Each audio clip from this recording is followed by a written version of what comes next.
And we are live again. Welcome to the Wrestle Purist AEW Dynamite recap stream, hosted by myself. Rob is joining us again, and Charlie and Marcus as usual. We're going to talk about last night's AEW Dynamite go home episode for Full Gear. But first things first, please like, subscribe, send any super chats, any questions, anything like that. Turn on the post notifications, all that good stuff. Make sure you're following us, subscribe, all that stuff. But yeah. Hope everyone's doing good. Starting with my fellow co-host, jumping straight into it. Marcus, what's going on, bro? Man, not a whole lot, man. Just ready to talk about what happened last night.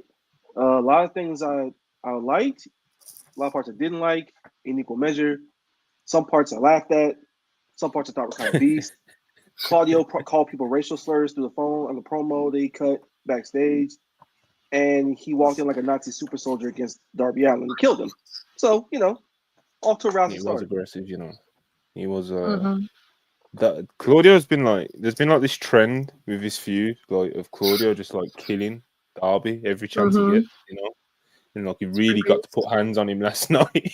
Put hands, feet, everything on him last night. But yeah, obviously we'll get into that.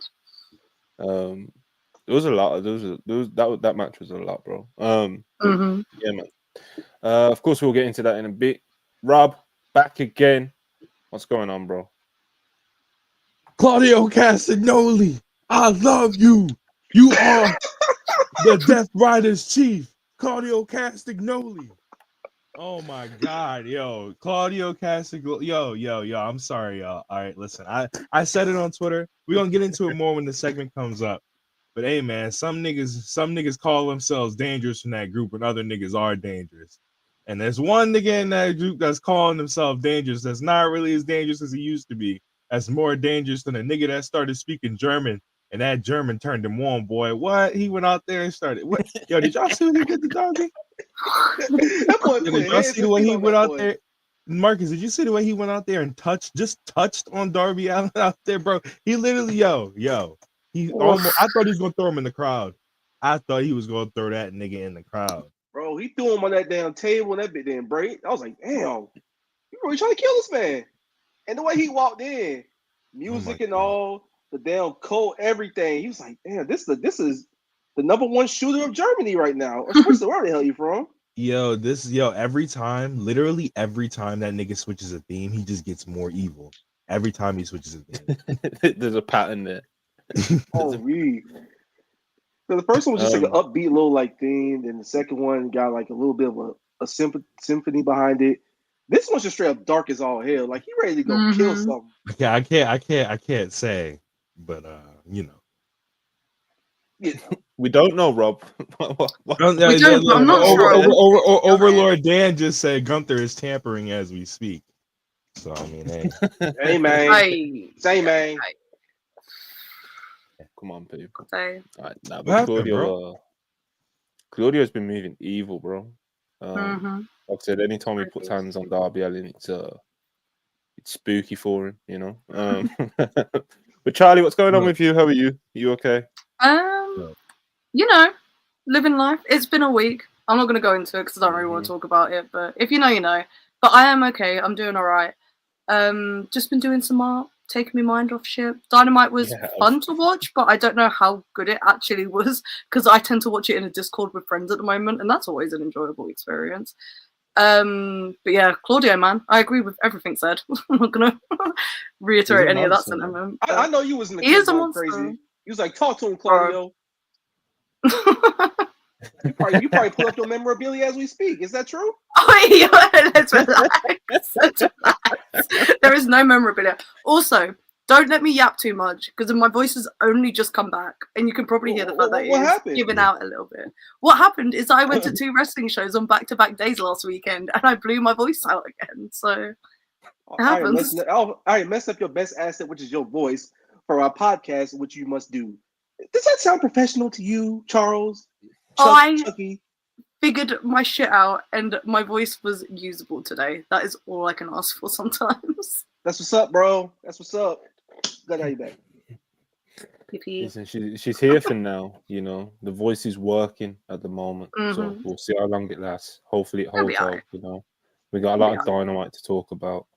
we might get into some Full Gear talk and a few other things that people have been talking about AEW related recently. So You said it in the intro. I didn't look that this was the go home episode because I forgot Full Gear was this weekend. well, that's not good. You know, No, but I don't know whether that's no. a me thing or an AEW thing. To be No, honest, I genuinely didn't know. I knew I had an idea. I knew it was this like weekend, coming but I didn't up. know it was Saturday. I didn't know it was Saturday. I thought it was Yeah. Sunday. Yeah, I knew it was a go home show, but like I can see if people didn't because the schedule's moving like so fast these days because there's more Yeah. pay-per-views. So there's like a little So less much. time than there normally used to be. So I get it from people saying people trying to adjust to the new pay-per-view schedule they got. So it is what it is. yeah, it was immediately after Dynamite. I thought like kind of the conversation around the show was it's kind of a weird one. It's like some people were like fully disgusted. You know, some people just were like that wasn't a great show, especially as a go home show. And about certain notes weren't hit, but people would like to see hit on go home before Full Gear, especially Full Gear, because Full Gear is like one of the odd class, like one of the main AEW pay-per-views. Yeah. Because yeah, that's what I mean, man. It's one of the original like 4 pay-per-views, and it's like, with AEW adding more to the schedule, probably even more next year with like the new deal. It's like I think AEW have, funnily enough, like almost accidentally stumbled across their like big 4. Like WWE is more like a big 5 now because of the way they present Money in the Bank. But AEW do kind of have their own like core 4, and they are spread out reasonably throughout the year. Do you know what I mean? Because of course that was the original schedule. Do you know what I mean?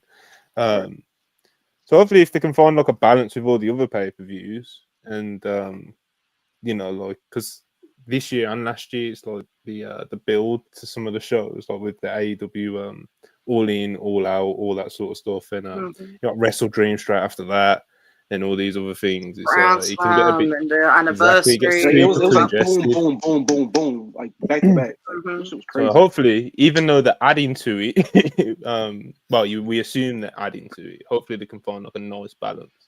And hopefully these builds to shows like Full Gear can have like proper like gravity to them, because WWE is building to Survivor Series at the moment, and that build's not been good either. So it's like, this shit is kind of wild. I can't hold you. Michael Hayes, big bro, please, big bro, please. Come back. I love you, big bro. Oh my god. That man Ross said, I'll pull a Confederate flag out. I'll listen to the Freebirds theme and come back, please. I will do an entire video essay on how y'all's run was actually pretty good, which it was, but it was actually pretty good. Bro, please just come back, bro, please. I can't do this shit no more, bro. Nigga, we used to have at least a 4-star, 4 1/4, 6-man tag. Now we can't even have one of those no more, bro. We can't even do 3 1/4 no more, bro. Please. That man said we in hell. Yeah. I thought last night's show was just kind of in a vacuum as just an AEW Dynamite on a Wednesday night. It was a pretty good show, There was things that I didn't like on it, of course, but like for the most part, it was enjoyable, watchable TV, But of course, in the context of it being the go home show, and with the Continental Classic literally starting like next week,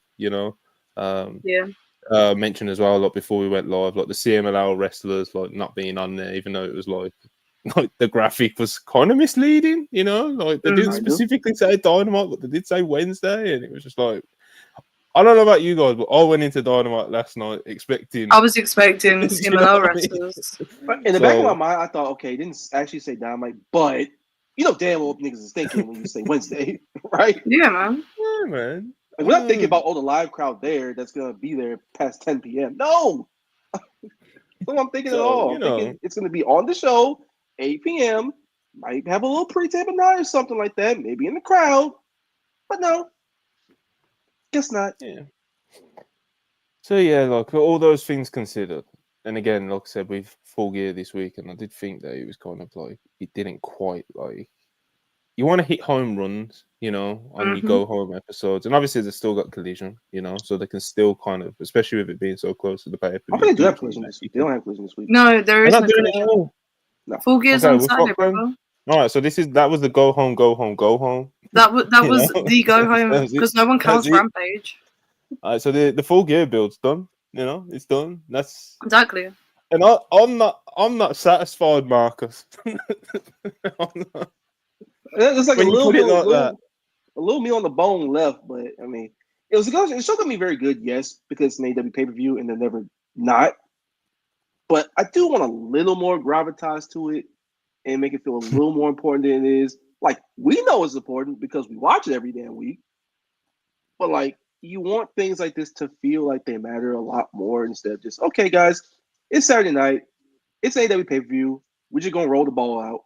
Well, let's make us go crazy for an extra week or two or something. I don't know. Mhm. Yo, why? Can somebody explain to me why the Acclaimed are in my 4-way tag title match? Because Bro, why? it's so woke. What's I going hate on? it. I'm upset. I don't think they should be in What that. like why aren't the Bro. LFI in that tag match? It makes an So objectively better match. speaking Too. of the Acclaimed, what did I say last week, bro? About Yo, Caster's rap. you quite literally Oh were my like, yo, god. Max Mill Oh round my the god, head. bro. I saw that. I was just like, oh my fucking god. But if you Max put it with the Caster, timing of our podcast as well, like he did it Mhm. like 10 minutes As- after I said yes. it. It was like, oh my fucking god, bro, I broke because it was like as immediately as soon as I got on Twitch, I'm sitting there and all of a sudden, what did Monty predict on the podcast? And then I get like a bunch of chats saying, yo, Max Caster rap again. I was like, what the fuck did he say now? And the funny part about what he said is, right, it's not funny, but it's like they're supposed to be baby faces. Why would you being like, haha, Kamala Harris lost? Why would that make you look like a baby face? I don't understand. Might depend what state were they in, you know. But, like, Like where nonetheless, it's just corny, you know. Like just whoever you weird. voted for, I just think like all that sort. And of then they stuff is win. corny. It's It was like- so you be a baby predictable as face, well. bro? Like what are you doing? It was so predictable, evidently, you know. It's not like I'm some wizard for predicting that. I think any one of us could have predicted that Max Caster was going to do a Kamala Harris line at some point very soon, you know. I just weren't expecting it to be literally like 10 minutes later. the turnaround course to it be was. that quick, you know. Bro, I'm dreading what he's gonna say on Saturday night. He's gonna say some Matt Gates pedophile shit. I don't Oh, even want to. Christ alive. Bro, he gonna shout be out like, Linda. he gonna be like, y'all watch out God. for them. He gonna be like, y'all watch out for them kids at a certain place. Oh, it's Oh, like then It's like, all right, bro. we gonna be Oh like, my god. okay, You all know right. what? Just for that, Max, it better come with gin and juice Saturday. It better. They better come with gin and juice. Bro. Acclaimed better take the pin. bro, the Acclaimed have to take the pin. I mean, the Outrunners The being in Outrunners this match. can. The Outrunners Outrunners can being eat in the pin, this, you know. The fact that the Outrunners are the least offensive team in this match is actually quite impressive, to be honest. could you imagine Billy Gunn being like, "Yo, actually, the Acclaimed are not losing. I think the Acclaimed should not lose." Wait, who's the Yo, other actually, team I'm in gonna it? do a famouser to Isaiah Cassidy right before they hit the finish. You know what? Oh, I've got the I'll get graphic, myself actually. involved What am I somehow. talking about? Hmm? What am I talking? The Outrunners, the Acclaimed. Oh, the House of Black. The House of Black they've been putting a shift in lately, man. You know? No, I know. I realised what I said. I said it wrong. That the Outrunners aren't the least offensive. I know what I mean. The Acclaimed is shit. That's what I'm trying to say. That is You know what what the I was difference is trying to between say. the Outrunners and the Acclaim? The Outrunners actually get reactions in 2024. As much as I This don't is love real, them, true and at least factual. they get real reactions like the Acclaim. Yeah. People think they still do. Hmm. So I mean, it is what it Yeah, is. people like the Outrunners, you know. So They do, Yeah, and I'm so yeah, happy yeah. for anyone that does like them. Just don't put it in my face. I don't care. I get Yo, the he appeal. gonna- I just don't like the wrestling. That's my only thing about them. Yo, he gonna go out there on Saturday. He gonna be like, "Yo, some Linda McMahon in Trump's cabinet. Oh, Come on, come on, y'all. That was fire, right? That was fire, right, guys?" Y'all ain't rock with that? I think it's funny when like he'll rap some garbage line, but it's like I think it's just one of those things like when someone says it's out loud, like it's just so cringe. Yeah. Like he's done it a couple of times, like sometimes worse than others, and like Bowens just grabs the mic. Do you know what I mean? And he's just like Bowens does his usual stick, and it's just like everything's just forgot about. I think it's so weird now because the nut is over. You know, it's just like because Bowens comes in with so much energy and hype, and especially in these arenas, you know, in recent months of it being like. Obviously, just like booking too big of arena, so like it sounds spacey in there, you know. It's it's you know, It's not good. It's an act, and I'll put it that way. it's certainly an act. Yeah, it's an act that's Yeah. it's definitely run its course at this point. You know, It's Tony, I lapping promise it it's okay. at this point. They should take the pin, Max specifically, and the MVP should murder them. Who's with me? Yeah, bro. Yeah, it's absolutely. just always, you know, the unfortunate thing is as well, which it's not even really his fault. It's just kind of like how like things go and things move on and stuff. It's like I was interested in Bowens as a singles wrestler, you know, Mhm. but he's been saddled for so long now. But it just kind of whatever, you know. And when it happens, if it happens, I will still pop for it, you know. Yeah. But I'm not like, you know, like I'm not like urging for it to happen now. Even That's though I fair. would like it to happen, it's just not like it's not as much at the forefront because I've just kind of like gave up, you know, like. So I mean, hopefully Mhm. Bowens does become a singles guy soon because I think there is something there, you know. Obviously you would need some help with like the booking and shit like that, but I do think we could do you could do a Bowens push project in 2025. I think there's Yeah, certainly room in that'd be fun. AEW for that. I'm That'd be ready. good use of TV time. Especially if they get the Shockwave deal, you know. Yeah. Oh no. Because if they do, I think as well, there's a chance that Dark comes back next year. Which obviously Oh, I won't throw Bowens on Dark. You know, if you're giving him a push, I'm not saying that. I'm just saying like there'll be more room to kind of play with, and experiment with, and have like Yeah. little projects and shit like that. You know. So yeah, the Acclaimed. Who Black Van's that? Black Somebody- Van's coming to get you, Rob. You good? Nah, Someone's bride just pulled up, like. No, I'm just the black bro dude. conducting some hashtag business. Don't know what he's on. All right, let's do a couple of super chats because we do have a little handful. Woohoo. So if you want us to go through and send them in now, people. Just a chill guy, Victor Gonzalez, 199. Book your next 3 international champions and continental champions. Okay, Jesus. international. That's pretty hard, actually. Who do I want to beat Takeshita? No one. To be frank. Takeshita. Next Rico. 3, brother. International belt. Mine are Rico, then Kyle, Mhm. then Hobbs. Yeah, Got real. right. If you're keeping it wrapped up in the same storyline for now, I'd be good with that. I don't even want I to think have that them. far ahead, man. I have mine so Continental's a Hobbs weird for it because I seen them exchanges they had in the tag matches. Mm-hmm. Hey I man, need that match. I'll take that match. I'll take it right now. As a matter of fact, Shit, you could. I would take the title off Takeshita to give it to Ricochet and have Takeshita like around next year go for Okada and have him. I was take going it to say have Takeshita win the Continental, yeah. and then so he takes that off Okada, and then you got to do 2 more, right? Yeah. mm-hmm. Damn. So you got Takeshita right there. Then who else? The Continental belt is so, It's Odd. weird. you know, like my next 3 international champions. Like I can't even think that far ahead because I think Takeshita should have like a significant reign. Like I wouldn't even have him drop to I agree. Ricochet, man. As for the Continental Classic, I wouldn't be mad at all if Takeshita went in as international champion and won the whole thing and unified Yeah, the belts. and- You know, That's the correct answer. That is the Yeah. correct answer, yes. so that's kind of where I'm at because it's especially when you think past that for the Continental belt, it's like fuck, man. Like, and if they're not gonna do the unification thing, which I think is kind of I think to be honest, it's us proper fantasy booking at this point. You know, Yeah. Pretty much. I don't really I think they should change what the Continental title is. I think it should just be like a trophy. You know, It should be a Like, trophy. it It should have be like never been a title belt. that it should. Yeah, It shouldn't they have ever flew been too close to the sun doing the whole triple crown thing with it too. Shout out Eddie Kingston, but brother, scrap the The belt, triple please. crown. This ain't All Japan 1993, my boy. Don't live up the fantasies. Not even real triple crown. You know, I ain't even getting into all that. But, Hey man, they just like it was enough of one where you could call it one, like promotionally. You know, but Like, it was just I don't know, man. I don't know. Who could have cool 20-minute matches?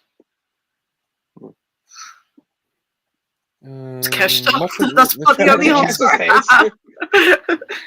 the chat's definitely coming up with some. I think Claudio should actually be a Continental Champion at some point. He's Claudio never would gonna be a world really champion. cool Continental Champion. Yeah, he's never gonna Honestly, be world champion, I would so. actually really love if Shelton Benjamin held either belt for a little bit. I think that could be really fun. Bobby. I need Bobby. Yeah. Big Bob Lash. Yeah, Big Bobby Bob should Lash. definitely be Continental. Big Bob Lash is coming for the big one, brother.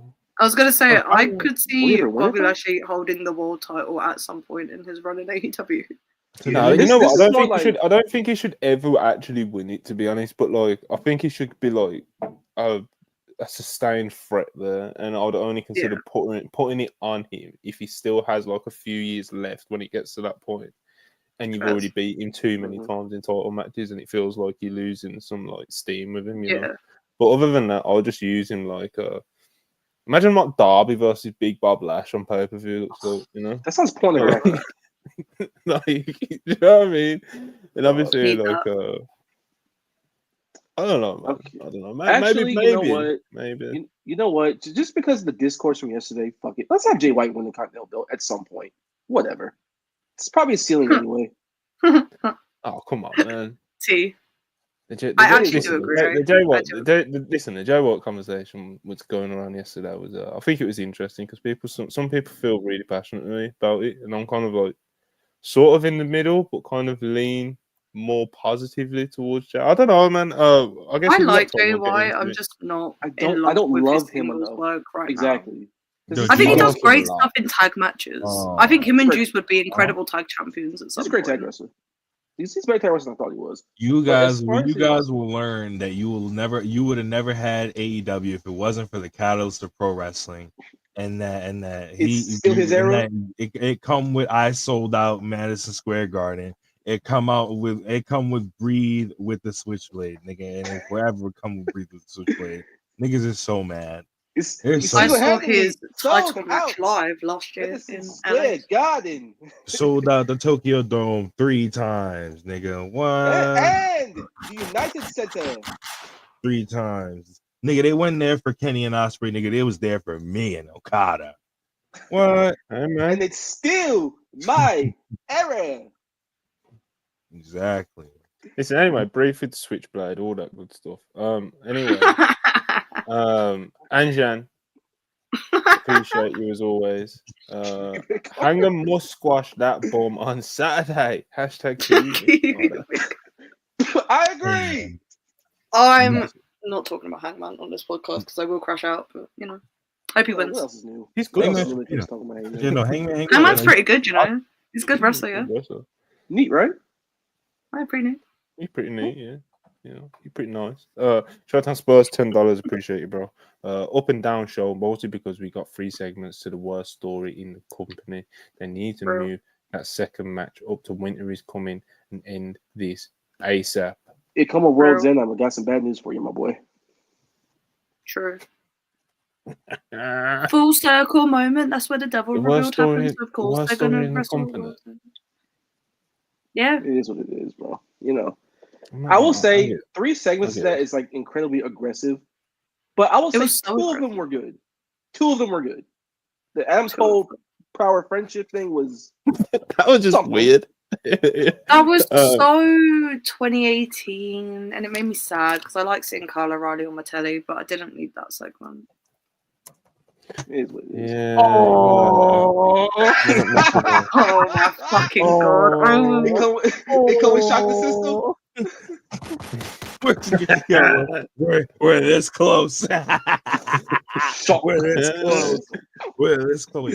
We're closing in on the finish line, you know? We're this close. We're this close. Yeah, man. Hey, when Mikey Ruckus come on with that guitar riff remix, that Undisputed Era thing. Oh my god. Yo. I'll be on this bitch like He's gonna have like some mad rap on it. Oh my god. Can you imagine? Brings up Josiah Williams and has him cut a verse on that bit. Yo.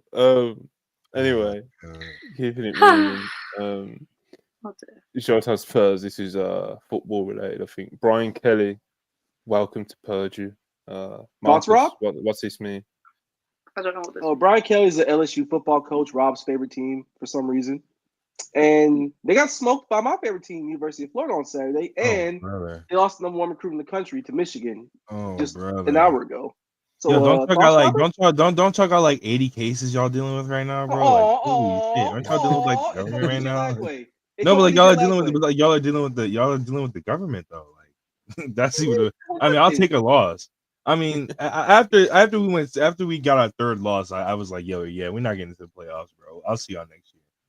Football is pretty bad when the Lafayette, when the University of Lafayette Raging Cajuns are not playing. Shout out the Raging Cajuns, beast football team. And you got smoked by the former football coach somehow. Anyway, Black Yakuza 94, $5. Appreciate you. Wrestling overall has been pretty mediocre this fall. I don't know what it is about the season, but everyone just seems to check out until February. You know what's funny? You know what's funny, bro? Especially like watching, bro. That and then like watching all this old wrestling on Twitch is like, yo, I'll be sitting there watching Raw, Dynamite, NXT, and I'll just be like, I miss Masawa, bro. Like, what's going on here? I'm like, yo, I can't do this. Like, bro, that Miyahara Nakajima joint you watched on that there a couple days ago. That VTR, bro. That VTR was yo. Why does America like allow Japan to just do better VTRs than them? I just don't understand it. Like they played like an opening from an anime and shit, and it was like, they filmed it like when it was so gas, and then and all I hear is this trash ass fake hip hop shit from like 2K, the next 2K game on every fucking hype pack. Yo, I'm sitting here. I wanted to tweet about that the other day. Yo, we need to bring back Metallica, bro. I'm tired of all this fake rap shit in WWE. It's time, bro. We need to bring back the real. We gotta. That's why nobody's tuning in no more, bro. I'm not trying to hear whatever that nigga's name. I'm not trying to hear NF, bro. I'm tired of hearing NF. I'm tired of hearing NF. I'm tired of it. And AEW call flow. We need them. That ass. Oh man. Well, sounds bad. Wrestling is just bad right now. I don't know, man. It's been like I said, the Survivor Series build hasn't been great. The Full Gear build has definitely had its issues with it. Like some stuff has been good, some stuff has been like totally uninteresting. And obviously we're talking like MJF Cole story / Roddy story has been, a mess. And there's been other issues, but I don't know, man. I still think 2023 was worse. Definitely from an AEW perspective, 100%. It was way worse. Like there wasn't even like at that point there was barely good wrestling other than like Kenny and Kyle, what Kenny was doing and stuff like that. No. Sandman says no. Pre-Continental Classic AEW last year was crazy. Oh my god, yo! And the thing, the beginning of the year was pretty damn good. Revolution was a fantastic show, and then after that, just progressively got worse and worse and worse. Yeah, I remember like that was around the time we were still doing watch-alongs too, and I remember AO just being like, this is like terrible. AO was like, I remember one time after the show, AO like crashed out, like after the show because he was like, yo, this is horrible. Like, it was the MGF Acclaim Dynamite where it was the whole like show long story. I'm trying to get the belt back. They're doing scissoring. MJF gets pinned, and it just says, "Oh, that's Cassius Mike Boyd now." Bro, he was the world champion, taking a pin on TV and then getting up and I guess I'll scissor then. Like that, like right now is not worse than that. Right now is not worse than that. Now it's just annoying and a little bit frustrating at times, but like fundamentally good, if not sometimes boring. Bro, this is also the reason why AEW just needs to do the brand split. I don't care if you don't like WWE concepts. I don't care. I genuinely don't care. If you tried to write me an essay about what wouldn't work, I just wouldn't read it and I would delete it and block it. The roster's too big, bro. Like, I don't think there's ever been a company that's had a roster this size to not do a roster split. Obviously, the only other example is WWE when it comes to roster splits, but like AEW has so many wrestlers, And they've got Ring of Honor, but it's just like, who cares? How many is there like a genuine estimate of how many wrestlers they have total out there, like floating out like there? 220. 200. Okay, like can't be that many. It's a lot. It can't be that many. It's a lot. It's definitely over 100. A lot of niggas have to be Ring of Honor niggas. Yeah, no, there is. I'm including people that are like on tiered deals as well, not just straight up. Yeah, there got to be a lot of niggas that's Ring of Honor niggas, but like last time I went through and counted. That sounds so sad. But like last time I went through and looked, it was quite a lot. Good God, man. Yeah. So 197 is the current list on November 20th of 2024 by the SmackDown Hotel. That's crazy. Yeah, so that's crazy. So like I said, there's no companies don't. There's never been a promotion that's had this many wrestlers that isn't WWE. Do you know what I mean? Like just that in itself, and obviously, WWE wouldn't be able to operate with as many wrestlers as they have with just one show. Like, no way. Like, not a chance, bro. There's no way. It'd get so nasty politically as well. That's the thing, because here's what I'll say about it. So just because WWE has done things poorly and done concepts poorly does not mean they're inherently bad ideas. You just have to execute it properly. And there are a lot of things from WWE, well, not a lot, like a handful, like as in 2 things on my finger that I can count, that you could probably crib from WWE, and you could probably do it better if you're AEW, because you have the talent. Yeah, you have the talent, you have the manpower, you just gotta want to do it. And some of these guys, there's way too much talent that people are like, he should be world champion. He should be in the title picture. Well, if you just split the damn brands up and you have an actual title on one show and title on the other, the world title, and then you just make the Intercontinental title, combine the Continental and the International. Guys can actually eat. Just think about it. Would Gunther be world champion right now if there was no brand split? Fuck no. He wouldn't. Wouldn't come Yo, close. you see that U.S. title and that Intercontinental title? Yo, that nigga would still be holding that bitch right now if there was no brand split. If they just completely got rid of the brand split, that's what that would be, nigga. And all the niggas you see fighting in the main event for the world title, like Punk and Seth and all, and they would all be in the WWE title division right now. There was and people don't remember, bro. The brand split basically saved WWE twice, because niggas, bro, that's the whole reason they came up with the brand split in 2002. They were just like, yo, people are losing interest.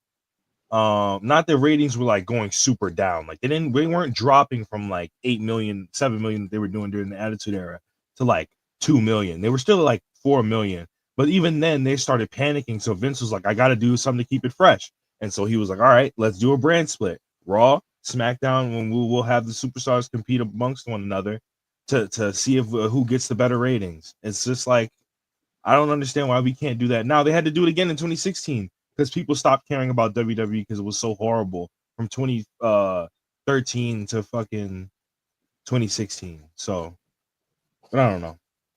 A lot of them niggas on SmackDown would not have gotten over in 2016 with no brand split. Nope, no, of course not. There's countless examples over the years, you know. It's like Marcus said, like his original point of like just because WWE is kind of like so synonymous with certain concepts, or even if they did come up with it themselves, it doesn't necessarily mean it's a bad idea. I think one of the big things was like I found myself making that point like for years now, you know, about like WWE, like just because they do doesn't make it a bad thing. It's like DQs, bro. So there's a useful way of doing DQs or count out or something like that. But because WWE in like the late Vince era was rinsing them, it's just like anytime there was a DQ on a match, people were like, huh, how couldn't they fucking, do you know what I mean? Then it's like when in AEW like got this reputation of like no DQs, and like when they did like one, people were like, how could this is like WWE? What are trying to be like WWE? It's like, bro, no, they're not. It's like DQs can be useful storytelling devices. Like like Ibu just said, Bray Wyatt was able to win a WWE title due to fucking I think that's Ibu's brother. He just said, bro, fucking Bray was able to win a WWE title due to the fucking brand split. Literally due to the fucking brand split. So I don't know. But what do we know? We're just niggas on a podcast. I've been calling it. I was calling for an AEW brand split when it wasn't the cool thing to do. You know, for the Fortune 4 guys, they've been won over now. You know, they've made their political stance known. It's the cool thing to do now. You know, everyone wants a brand split now. See, I came around to it like 2 years ago. In fairness, like I just never actually say anything. One thing I did say, early about AEW before any of this was like they're gonna make it. This can be a big mistake if they start being ashamed of the word mid card because there was that time where everyone was like, "Well, mid card is offensive. That means we'll never move." Guys, it's okay if you're a mid carder. Mid cards are good. Mid cards are just because some of y'all don't need to Mid be world cards are champions. 90% of the show. We need the mid cards. Exactly, because now what you have is a couple of guys that you know are the big dogs, and then just a giant hodgepodge of guys that you like them, don't love Just them. kind of there. They're there. They're just parts of the show. They're worker bees. Like you can have an actual like level of elevation of okay, he was on low card. Here's the mid. He's doing a little side view here. The upper mid where you start going to like continental title, or if you get over enough, you might challenge for the world title here and there. And if you finally break through that glass ceiling, you're a main event guy. Like it's just an easy way to see progression. That's and you got like that's the 1,000 belts. ideal. You know, that's the ideal way in a perfect world. You know, Yeah. but like with AEW and the way that they have the roster, the way they structure their shows, obviously it's like that Moxley interview, like not the one that he recently did, but like I think it was like last week when he was talking about like there's a lot of people in AEW that get frustrated because they can't see that ladder that you just described, where you start here and if you perform here, you'll move on to this, and then you might move to a mid card title or win a tournament or something, and then we'll give you a chance with like a top tier guy, So like if AEW can kind of like structure themselves and lay out their shows and like their pushes and stuff like that in a way where talent can be motivated by seeing that ladder, then obviously that would be great for everyone, And obviously, as we've all kind of just said, like a brand split would definitely help with that, Yeah, plus you have 1,000 belts, and your belts could actually be seen as okay, this is where he is right now, instead of you have this belt and you just give it to this guy because he's sad and crying backstage. Yeah. Yeah. Team brand split. I'd like a brand split. That is my input on this conversation. I would like it. I'd love it. Kale, 50 pesos, appreciate it as always. This Monet run is hurting me deeply. I've accepted that I'm a little too harsh on her in ring stuff, but she goes out there to crickets and it pains me. Yeah, that's one of the first things that like. Yeah, booking's been like quite terrible. To be honest. But like I think that was one of the like first like I don't want to say red flags, but one of the first kind of like really disappointing things was kind of like how quickly the AEW audience stopped like popping huge for her. But bro, it's Mercedes Moné. Do you know what I mean? And it's like she comes out and no one like I don't want to say no one cares, but like it's crazy. Like it's crazy. So it worries me. I'm kind of with you know what's crazy? I was just talking about this earlier today with my dad actually, and I think the problem with AEW's booking, a lot of the problem with AEW's booking is they have the right people signed that they could put in certain places.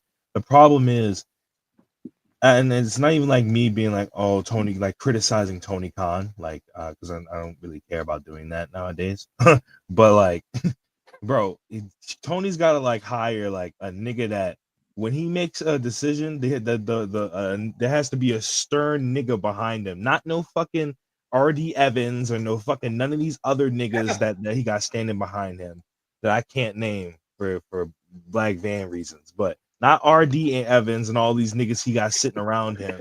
Besides like Will, shout out Will, but besides Will, all these other niggas that when they say something and he just be like, oh yes sir, you can, well, that's fire, Tony. Yo, there needs to be a nigga that when Tony says, yo, you're losing. Like a Shane, bro. I was talking to him and I was like, yo, just bring in Shane McMahon to be the nigga to be like, yo, if this nigga says no, I'm not losing, cut him. Because how many times are we gonna have all these writers go to different people or have producers go to different people's ideas, being like, oh, I want to do this, but it requires you losing, and then we lose out on it because they're like, oh, well, I don't want to lose. I don't give a fuck if you want to lose. I don't care, nigga. This is not the 70s and the 80s where it's like, oh, we can have a 30-minute match and then we do a DQ because I don't want to lose. I don't give a fuck if you don't want to DQ, nigga. If I tell you, yo, you know how it goes in Japan. If I tell you you're losing, and if you don't lose, we're gonna make you lose. But Rob, that hurts my drawing power in this one place. Oh my Fuck. god, niggas don't draw anything anyway. It's Half the niggas being, 2024. half the niggas being like, yo, I don't want to lose. What do you draw? You can't. If I gave you a piece of paper and a pencil, you couldn't draw a dick on a piece of paper. And you telling me you want to fucking you sitting there telling me that you want to make decisions, talking about no, I don't want to lose. Oh my god. Cry, nigga. Oh, Like you're not cut like that, nigga. How about It's you? 1, 2, 3. But not even that. You know, a lot of people lost in All Japan. You know how they stayed strong through the loss by using their character work and by using their by knowing how to perform in front of an audience so that when they lose, it doesn't make them look like a total loser. And he's like, damn, that guy lost, but he fought till the end though. Like, holy shit, it's not that hard. Bro, Orange Cassidy loses all the damn time, and people don't care because he's Orange Cassidy and he makes the crowds care and be invested in him. And Daniel Garcia is a very good example as well, yeah. It's like Darby Allin like lost that, last then... night. Darby Allin loses all the time. Like, there is no one, realistically, there is no one in AEW that has enough pull that can say no to losing. Like, in my opinion, I don't think there's anyone that should be. There's nobody, even outside of that point. It's like there's nobody really in AEW right now that I think is like in a phase of their push or character arc. Bar maybe like I don't know, maybe like Bob Lash or someone. Yeah, Bob Lash. They can't lose. You know, bro. Like the thing is, Hangman like, maybe. Like I wouldn't want to have him lose to Jay. 2 on the he should lose Saturday. Bro, like you should only be saying, bro. Did they not see how much Hulk Hogan saying no to like losing to certain people hurt WCW? Do they not understand that? They could have made a lot of money with Vader, and Hulk was like no, and then they went into another shit period, and then they could have made a lot of money with another guy, and then Hogan was like no. They genuinely. I don't know if that idea would have helped WCW in 2000 because they were pretty much dead already. But they were literally like, yo, Hogan, so we got this angle. We want to do to push a new star so we can make new stars. Do you want to do it? He was like, yeah, sure, if I get to beat up everybody. And then the day they got to, he was like, yeah, so actually, I'm not losing. I'm just going to walk out the building with the belt. That Georgia Dome that episode of Nitro with 99, I want to say, like, that was the big indicator that everything was fucked because they did the whole Goldberg thing. He gets kidnapped. And he comes out to a giant roar when he gets out there. And he gets the shit kicked out of him. And it's like, damn. All that was horrible. Like the January 4th Dynamite. Oh my god. Bro, like... Not Dynamite. Fucking Nitro episode.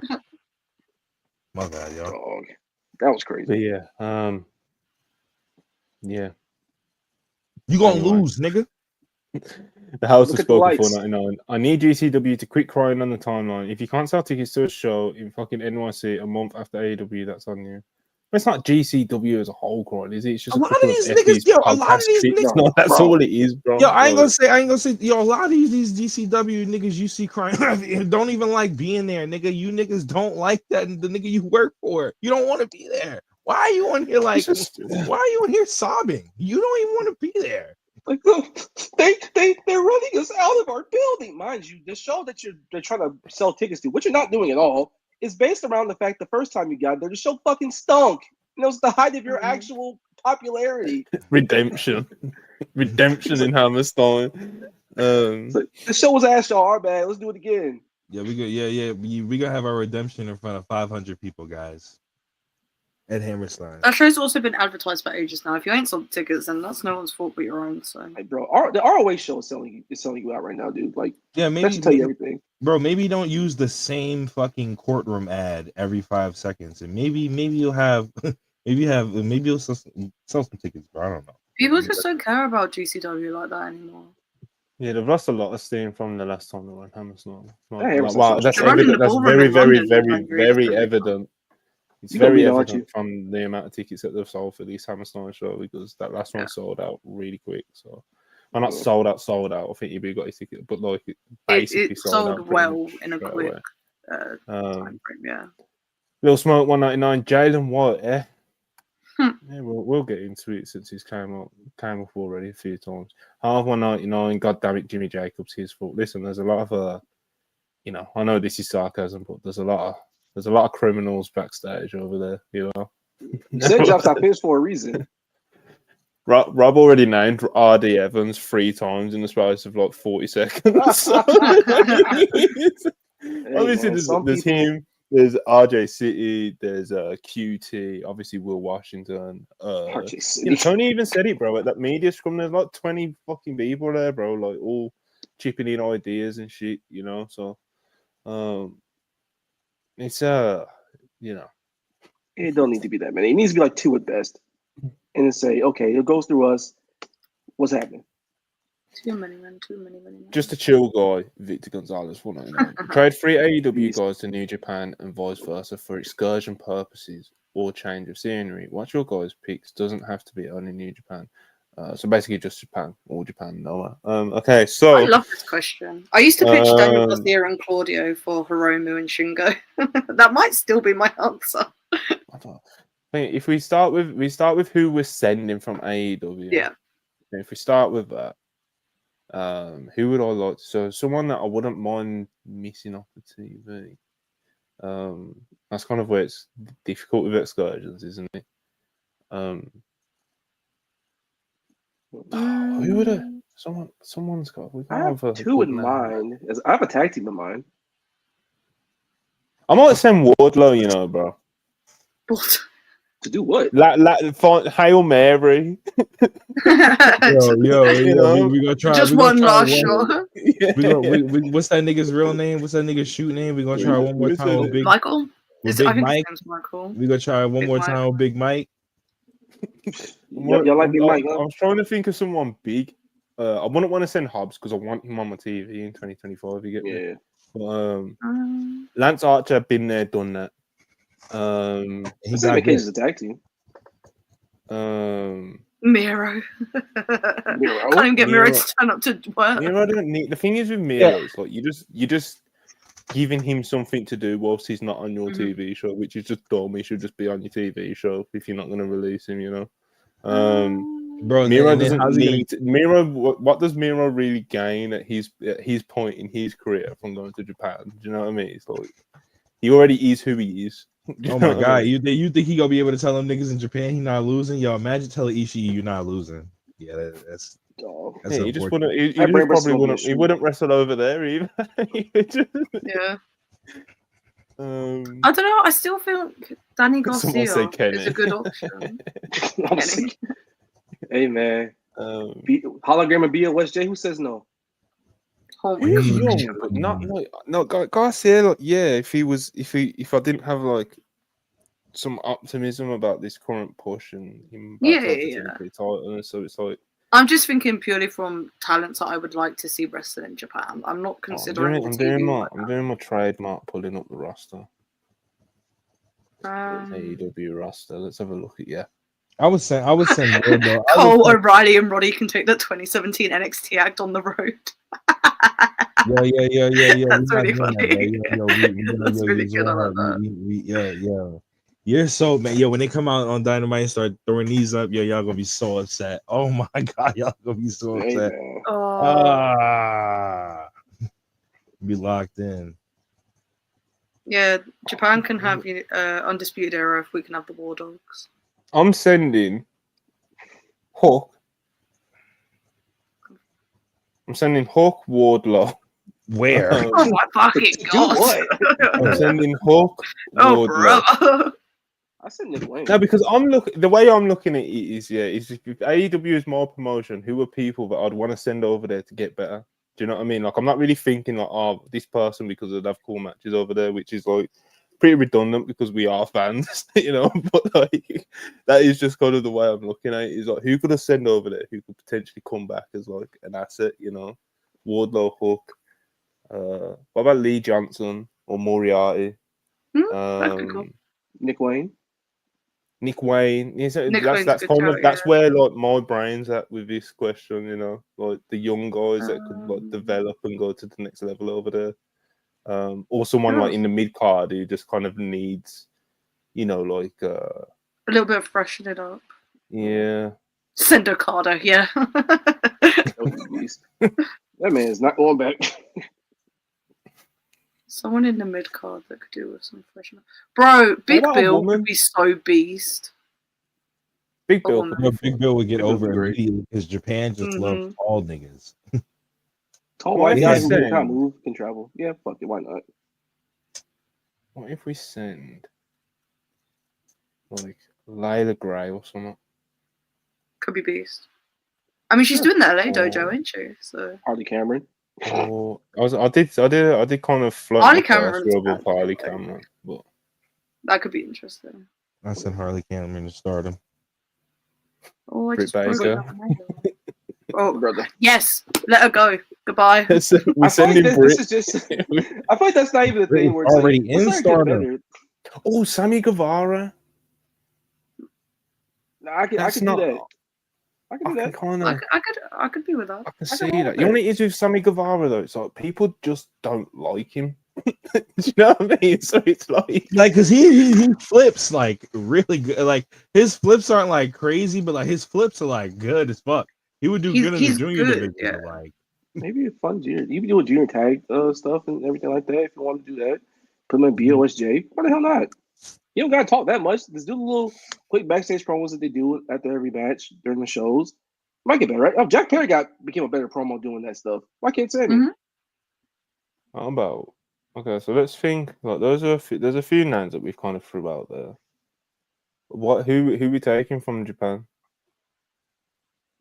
Who we taking? taking from Who are the Japan? first names that come to mind for you? Because for me, who for me, This is a tough one, actually. Hiromu might be tough on my list, you know, Charlie. Yeah. Because it's like, what's he Hiromu's doing? Do you know what I mean? Like, I he's mean, not, like- he's currently tagging with Naito to build to that match. I mean, Kingdom. like, But well, he's regardless just doing of tag that, league. He's just, Hey, he's man, just if he's, treading water, though. Like, that's what if he's been he's- doing for ages. If he's not doing tours, Kevin Knight, I'll take him in AEW right now. yeah, Kevin Kevin Knight Knight's a would pretty be good a one. I haven't given a fuck about a world tag league in 5 years, bro. Get that nigga, bring that nigga over here, bro. Yo, what is world tag league? Kevin Knight. Exactly. That's what I'm saying. Like, he's just in it because he's just treading Like- water. It's not really like. I Bro, could it give him hasn't very, been. very biased answer, but You're gonna say No, Dusty Hartman. I want Shingo. Nah, it's not excursion-y Give me enough for me, Despy. you know. give I me, mean, Hiromu don't need an excursion either, to be honest. It's just that, you know, fuck it. give me Despy. Your One next test forbidden per door. Next forbidden I'm trying to door, they think. need to run Hiromu and Shingo in America. What Not about Hiromu, someone from Shingo. Noah or All Japan, like fucking? Give Can't me we get Sugiura. Kiyomiya? Fuck it. Oh, Masa Kaito Kitamiya is Kiyomiya. great. I think Masa Kitamiya too. Mm-hmm. Absolutely. Nakajima. Bats is in the chat. Hi, Bats. Hey, Sorry. I'll take a good one right here. How about Sugiura? Why not? Bring him over to America. Yo, big bro Tony. Listen. If you get Sugi for a match, I'll let you book whatever you want on an episode of Rampage. You can book whatever you want, big bro. It could be crazy. It could be crazy, big bro. If you just get one Sugura match on Dynamite, please, bro. Please. Please. Bro, I'm not bro. trying to see. If I want one old man from Japan on there, I'm not trying to see Minoru Suzuki no more. Give me Sugi. Mm-mm. Yeah, fuck all that. His time's been and gone, you know. He was a long time, but I've had enough of Suzuki's. You know. Yo, him and Suzuki MLW in those popped big so spots, hard. Him and Everyone going to popped. MLW is so Of course funny. it. Yeah, I was gonna say. Of course it popped you, bro. Oh my god, bro! It's because Ristic fuck. he genuinely just shows up and just does chops and shit now, and now he's just like, yo, you give him. It's definitely like you just give him a check and he'll be like, yeah, I got you, bro. Don't worry. I go out there, give him a couple chops, give him a Kazunino, and send the fans home happy. Bro, it always Bro, pops me when it that's what pops you up do, in huh? Rev Pro. It makes me laugh so much. What guy? Yuzura Hart, $10. Monty keeps trying to silence me on the timeline. Take these hot takes. In all seriousness, though, I pray AEW never has a brand split. There he goes again. Oh, Aww. Having a pity Yo. world title dilutes the meaning of being world champion. No, but it's not a pity world title because we never suggested having two world titles like No, WWE. We were saying do the brand split.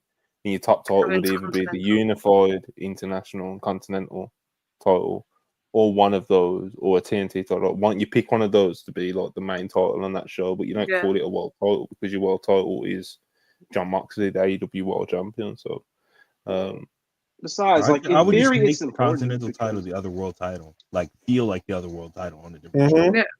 Because in theory, it gets defended every year in a gigantic tournament, so you might as well treat it as such throughout the year. They don't need to make any more new belts. They don't need to unify or make any more new belts. They just need to keep the TNT title on TNT. Put that on Collision. Put the international title on Dynamite. It's that simple. Put the TBS title on Dynamite. Put the women's world title on Collision and make that division mean something. And yes, that means having Mercedes drop the TBS title and go for the world title on Collision so you can make Collision bigger and feel more important.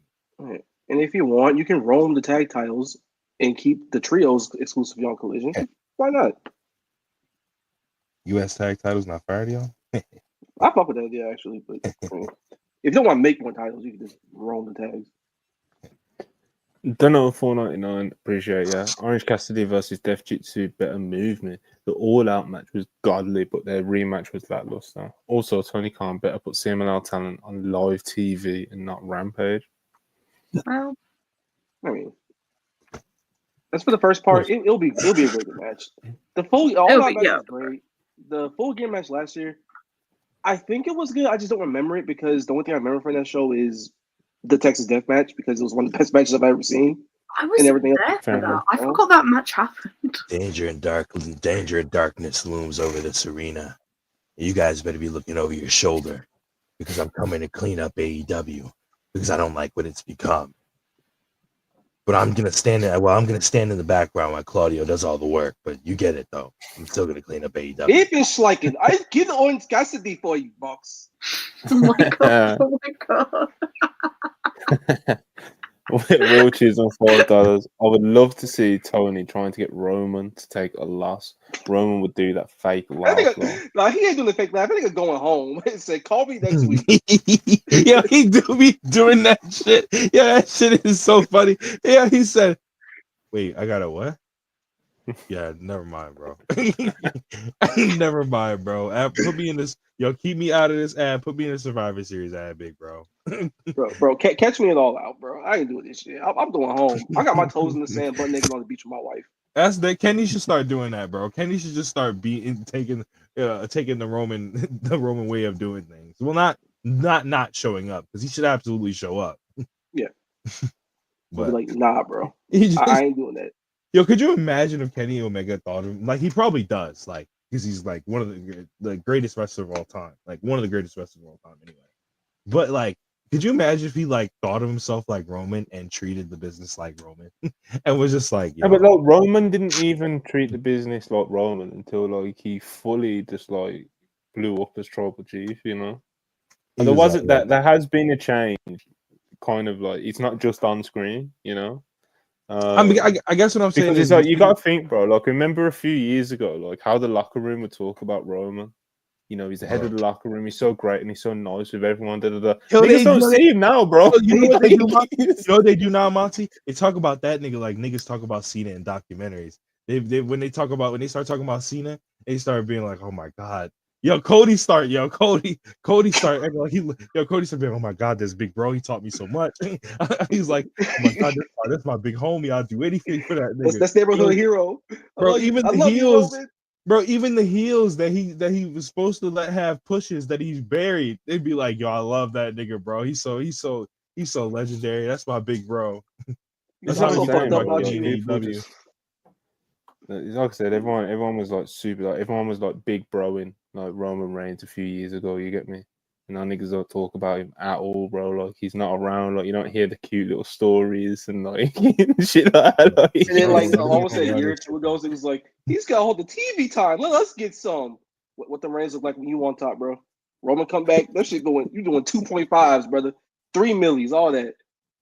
Bro, yeah, Roman's a beast, though, man. Roman's very much like there was like, even truth to like some of that documentary. I don't know how many people have watched it because it is a very WWE like glossy, just glazing Roman documentary. But it's just like he says in it when he's talking to the camera, and he just kind of like, yo, I told them, like, if I'm gonna come back and carry the company for you, like you've been expecting me to do all these years while it's not been successful, I'm doing it my own way. You get me?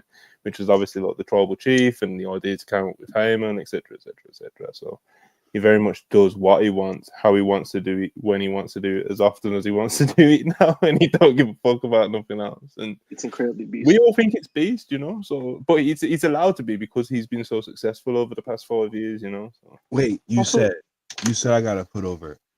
You said I gotta put over who? Wait, you said I gotta.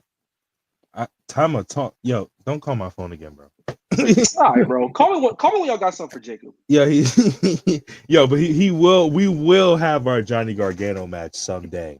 We will have our Johnny Gargano. You don't know who Johnny Gargano is, bro. No. You don't know. I'm not that. even You doing don't know that. I could not say confidently that Roman Reigns knows who that guy is, bro. I swear to God. No, bro. I got you, bro. Yo, Monty, I already told you. Best moons. He's taking a splash to the announce table. He's taking the best moonsault ever in the ring from Jacob, including the Samoan drop. And then he kicking out of all of that. We kicking out at 2.9 and we so back.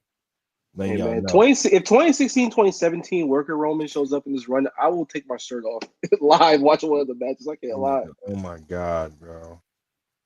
Roman's beast, man. He pops me a lot. But yeah. He ain't no Johnny Black Gargano. Yakuza. Yo, that's basically what it is. Yo, bro, let me do this shit or I'm out. That's basically how Roman operates. Let me do this or I'm not coming. It's not even that, bro. It's just he'll show up. Obviously, he'll plan throughout the week with like Paul or whoever, bro. Yeah. And then he'll show up and he'll be like, okay, this is what I'm doing. Like, it's not. And if Hunter, can I do this, mate? Like, no, it's like, bro, this is what I'm doing, and it's going at the start of the show or it's going at the end of the show. And then if Hunter says that's not the plan, I know, but that's not in the plans, bro. He says, well, guess what? I'm not in the plans. I'll call you next week, bro. Yo, Rob. But we have you in the third match. That's what's going on? That's unfortunate, big bro. I'm going home. y'all figure that out and call me in 2 weeks. That's what's up, bro. Next time we talk, it will be about the Rumble. He said, "Oh, y'all in Wilkes-Barre, Pennsylvania. I'm going to Bimini. Fuck this shit." That is. But yeah, this is the AEW review.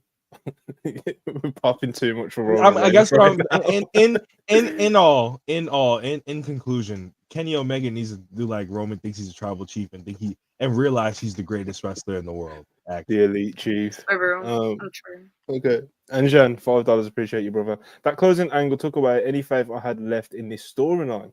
Jesus. Also, why does Tony Khan think Kenny will come back? Hashtag we're done with the minor leagues. Hashtag Kenny for IWGP. You've been really pushing this, Anjan. And he's popping this. I like the closing angle. I thought it was pretty good, actually. But I don't think he ever had any faith in this segment to begin with, Anjan. But that's just neither here nor there. I thought it was all right. It didn't exactly make me think, like, oh my God, what a great closing angle. But like, at the same time, like, it didn't set the world on fire. But I like the fact that they didn't do the whole 50-50 thing of, oh, the babyface has got one over here. So obviously Mox is going to kill him on pay-per-view either way. I just liked that OC just didn't back down, but still took the beating. I thought it was pretty cool. You know what they should have did? You know what would have been fire? If they taped his arms like that, and then Claudio threw him through the announce table out of the ring. That would have been beast. But he still shows up. He still shows up on Sunday with the taped ribs. Because you know when niggas got taped ribs on, you know they start going crazy. But that's what I would have did, bro. This whole Death Rider storyline, I'll get into it more when we get there, but like something needs to change, bro.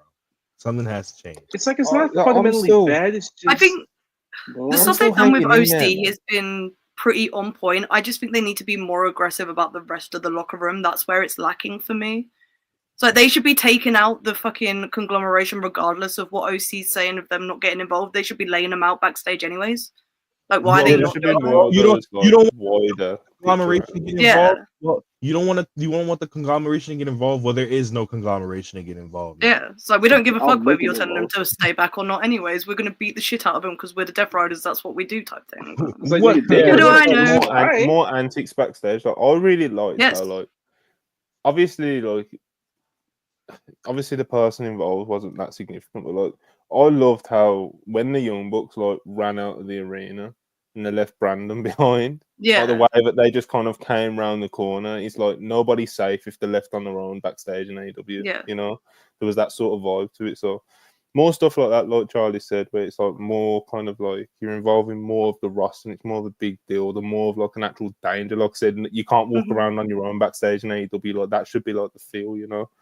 As for the Orange Cassidy thing, I do think there is some notes that I would have liked it because I'm so dead set and convinced that Orange Cassidy is getting fucking murdered this weekend, like stretcher jobbed. He's gone through a bit sort of fucking right off, you know. I actually would have liked this storyline to have been more of like, okay, the Death Riders are kind of causing havoc, like we just you know, kind of fantasy book there.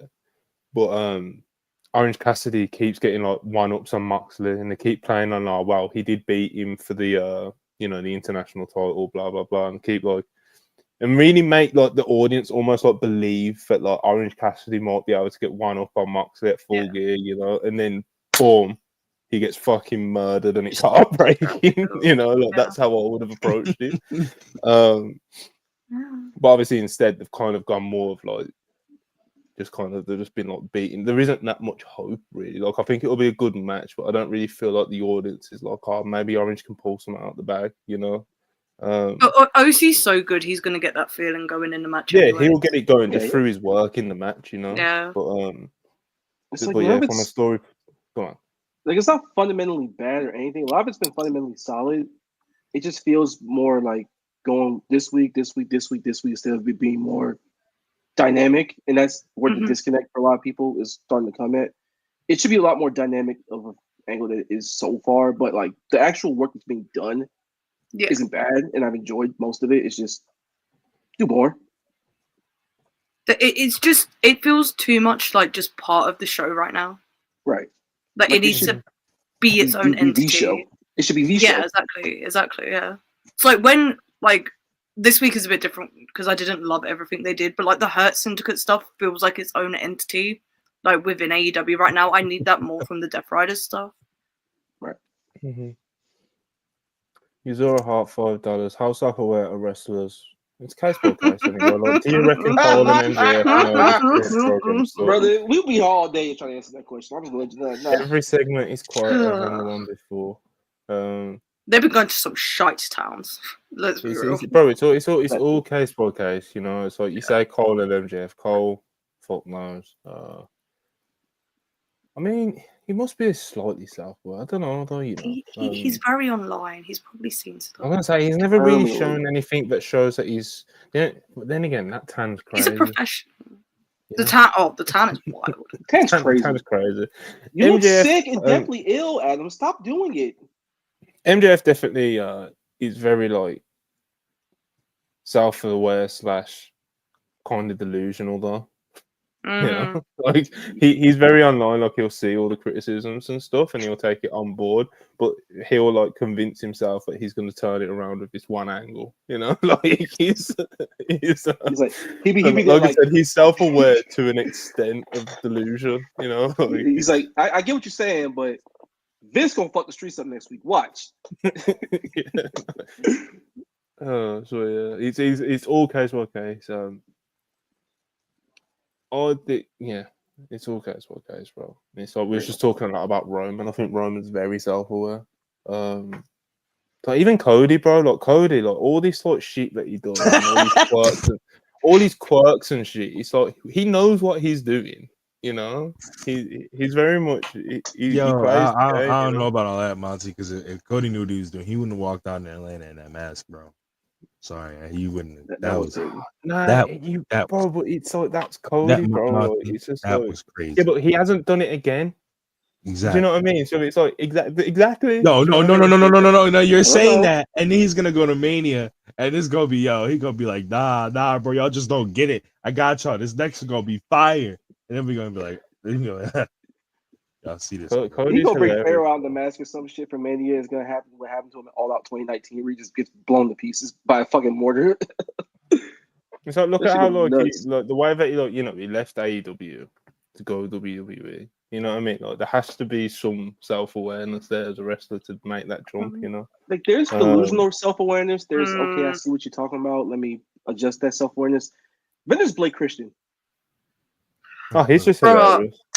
Whereas like Cody on the other hand, it's more kind of like I think he's very self-aware of his position in the stuck business. in my head for 2 weeks straight.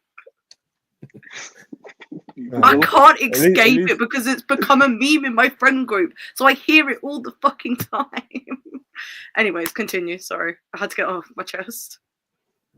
No, stop. I'm so tired. Baby. I hate that song so much. You can't hold I hate him the down. song. Anyway, You're so mad you don't like Whips and Chains. You're so mad. We've got an AEW show to get into. But yeah, as far as self-awareness, it's all case by case. Yeah, we'll see. We won't see because it's not like they're fucking writing their diaries or not. Well, some of them do. Black Yakuza 94. The joke here is that Kenny is already on his bullshit. The first thing he did after getting help, he was going to New Japan, as opposed to his own company. Told Tony Khan to figure it out himself. Yeah, I was gonna kind of make that joke earlier, to be honest. So Kenny's already fucking doing what he wants, you know. Y'all got it. Y'all don't need me. Let me go do my thing. And that's the $2. Big AJ has genuinely done a better work than most. Yeah, you can tell that he comes from a very good at what he does. He comes from a different time, bro. It's very different. Yeah, that's how it's very obvious with his promos actually feel like he is promoting his match at the show, which is the fucking meaning of what a promo is. It's not just someone waffling, you know.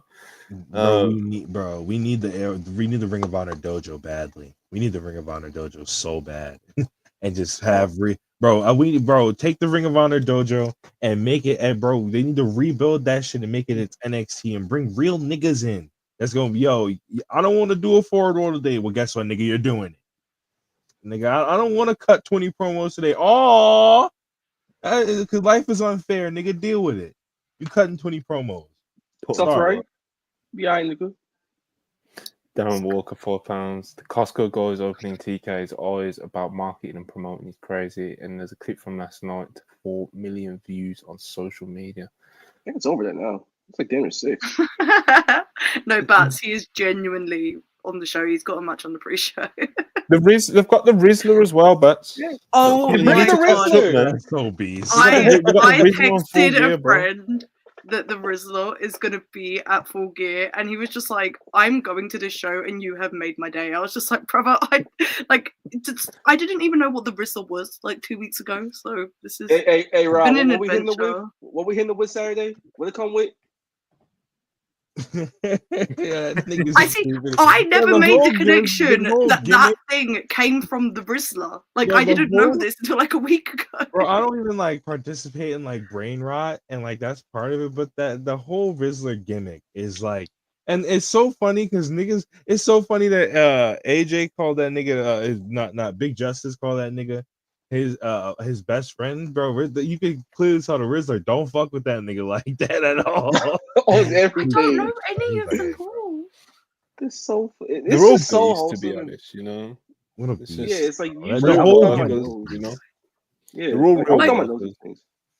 When Matt Jackson fucking mewed it all in or wherever the fuck it was, I was so confused. I was just like, I don't know what's going on. No, the console guys are absolutely beasts, and they've done a hell of a job actually promoting it. They're on Jimmy Fallon promoting the show. You can see everything he tells you promotes: the day, the name of the show, the venue, multiple times in a span of 3 minutes when he starts talking. It's kind of crazy. Very base. I also didn't know the Rizzler wasn't actually related to them. No. This was news to me. It's the lore is exists. He just exists. Nobody knows who his parents are. He just exists. He's doing his thing. I'm like, that has to be their cousin or their nephew or nothing, bro. He just appeared one day. You get me? Anyway, like I said, it's an AEW Dynamite. What happened? What happened, John? That's really funny. Continue. Compose ourselves, you get me? And AEW Dynamite last night. Go home for Full Gear. We opened up with the Don Callis family versus Ricochet, Ospreay, Mark Davis, and Hobbs. Yeah, this was a good match, man. Especially like going into like opening up your go home show. Good match to get things started. Obviously, kind of like showcasing a little bit of what we're going to get on the pay per view. Also, kind of got a little glimpse in some future matches that we might like. This was, and obviously they did kind of like the finish with like the miscommunication and the accidental hidden blade and the tear and all that. But yeah, good match. Yeah, what did you guys think, Charlie? A lot of your faves in this. A lot of my faves. I really, really enjoyed this match, and it was just kind of go, go, go, like the sort of thing you want with an all-star tag. I think that Davis looked pretty good here, which is all you can ask for considering he was out for a year, and it's like not public information as to actually why he was out. But yeah, no, I really, really like this match. The miscommunication did not surprise me in the slightest, because I still think that Davis is going to turn on the pay-per-view. But I need Takeshita to face Will Hobbs in a singles match, because their interactions was fucking beast. And Takeshita in this match in general just looked incredible. Like, he's so on form at the moment. It's unreal. He is world champion material, and yeah, just really loved it. Very good use of time on AEW Dynamite. Nice bit of business, wasn't it? Rob, I'll throw you the ball next. Yes, this was a nice piece of business. I loved this entire every single interaction. Yo, also, I think that Kyle, I don't like the new getup that he's got going on with the trunks and everything. I think that shit. Yo, this fake Tai Chi bullshit. Yo, we need to bring them pants. We need to bring them pants that white boys used to wear in CZW back. Them fucking pants that Tajiri and them be wearing. To cover the boots and shit. That's what did y'all see that gear he came out in, nigga? That shit was hard. We need to bring that back, and not whatever the fuck he got going on down there, brother. Yo, bring the fucking pants back. We need to bring that shit back. The Marvel pants shit. Yeah, good shit. Marcus, you got anything you want to add? Like Ibu posted last night, the fake Keno get up. I like that, but apparently, I guess niggas started to look like Ospreay. So it didn't look anything like Ospreay, but I mean, at all. It didn't look anything like Ospreay at all, bro. Ospreay, yeah, sure, bro. 3 to 5. That's my opinion, bro.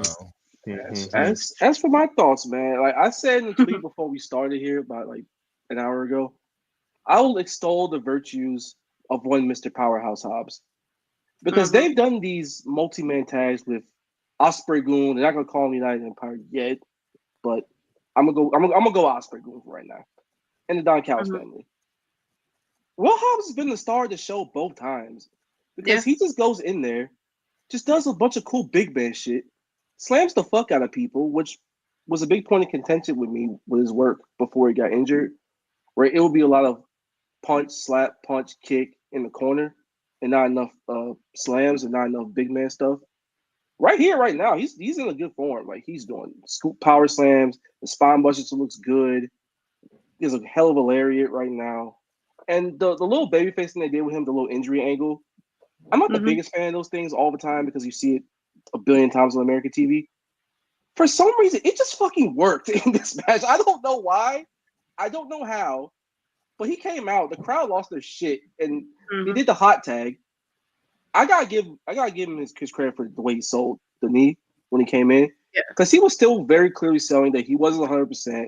He's still limping, but he's still doing all the spots for the hot tag. He's still doing the lariats. He's still doing the splashes in the corner, but you can very clearly tell he's hobbled. But then he gets you up, gets to the ropes, hits a hell of a spine buster, double clothesline, tags right back the fuck out. Which was kind of beast to me, because usually he would just stay in and then all of a sudden he'd take a move, then roll out, get tagged. No, did this shit, got out. Beast. And I needed to catch the singles match immediately. Whenever they get to that, I want him to be international champion at some point down the line, continental champion somewhere down the line. Like he's got the tools.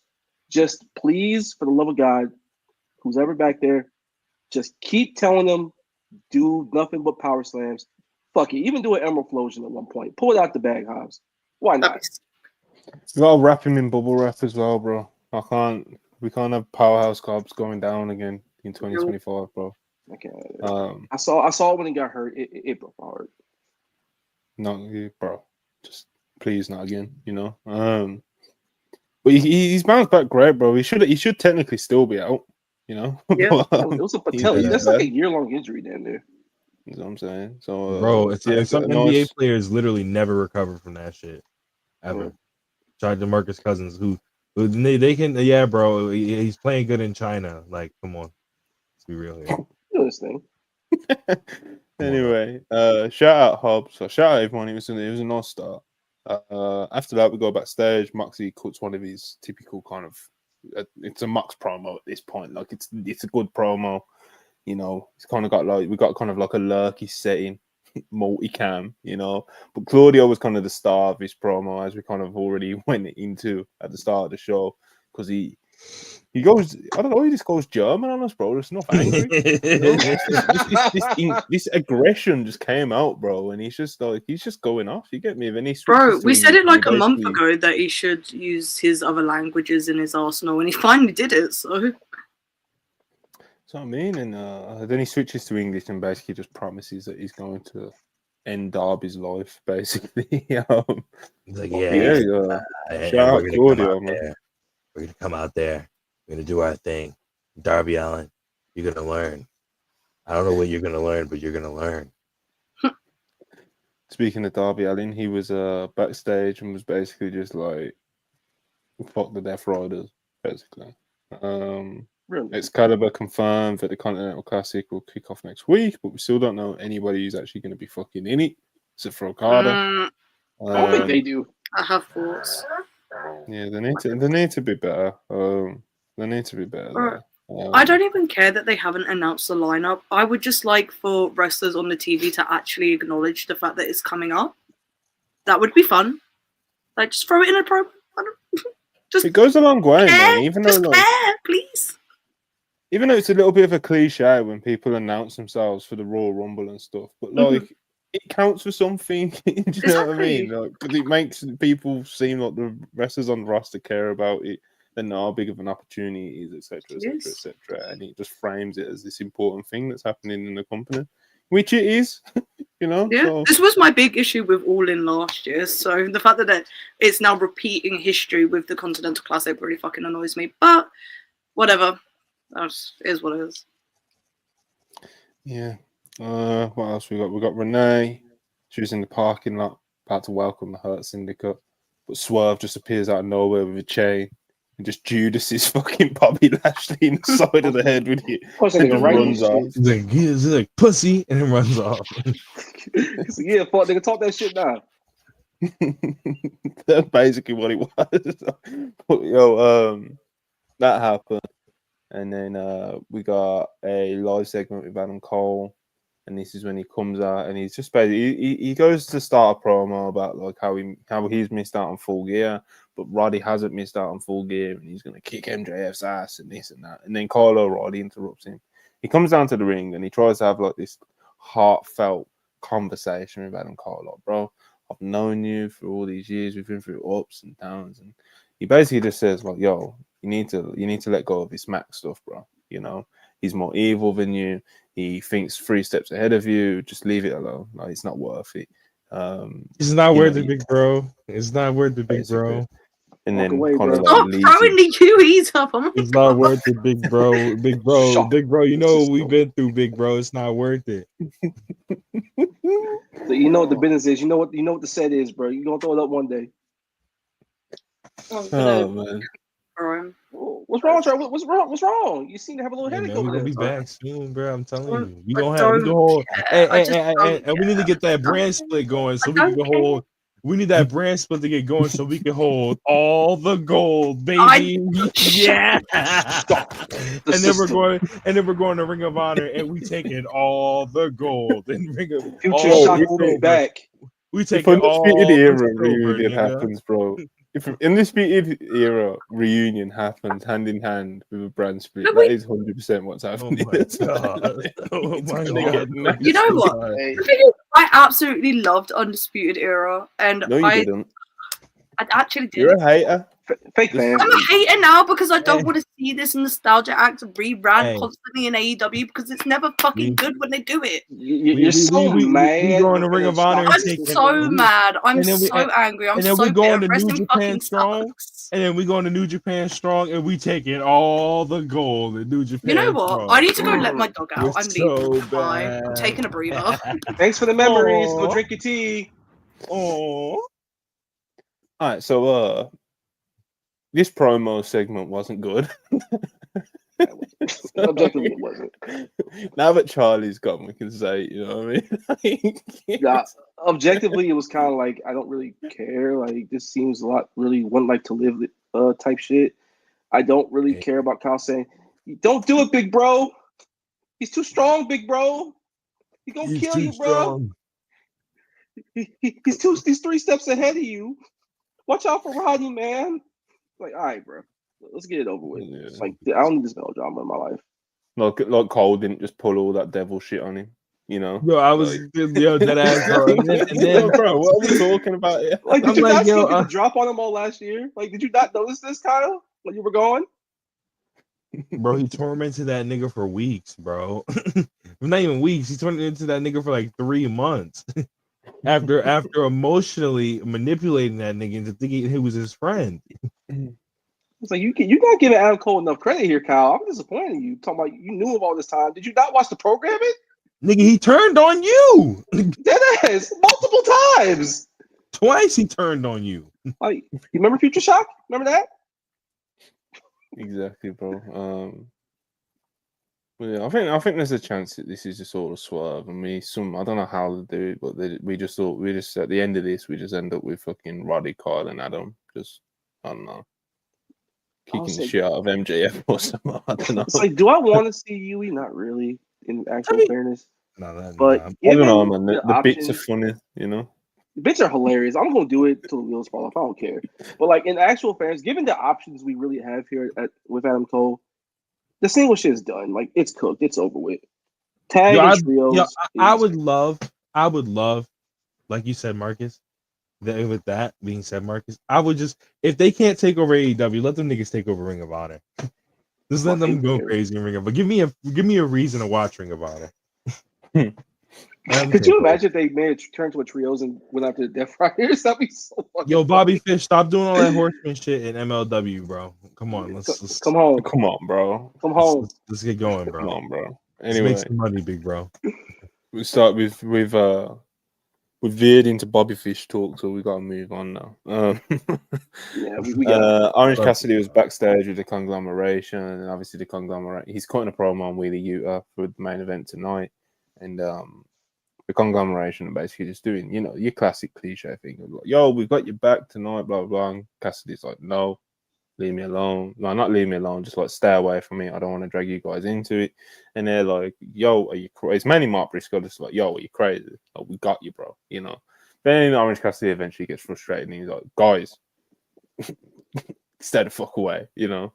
And they're just like, "All right, we'll respect your wishes." And yeah, so you're already telegraphing it at this point that Cassidy's gonna get fucking murdered at the end of the show. Anyway.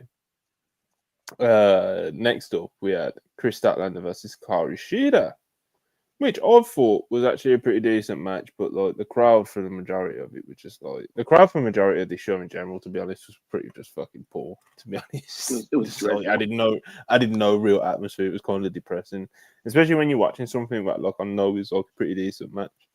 And I've been quite critical of Shida over like the past year or so. You know, I think she's been very hit and miss. But yeah, I thought, like I said, this is a pretty decent match. Statlander's looked very good recently as well. Hopefully the Mercedes Moné match like hits at the highest level it possibly can, because like Mercedes needs it right now. Yeah, we just need that.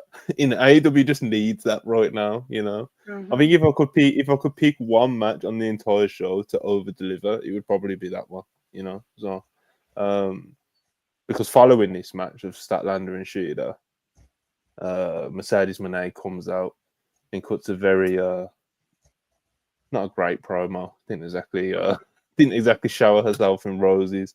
She did a bit of like sports team, digs and stuff like that. And and even that didn't really fully land. It just, and then she did like Camille's in like this sling, and Mercedes orders Camille to go and attack like Sheeta and stat in the middle of the ring, and obviously she fails.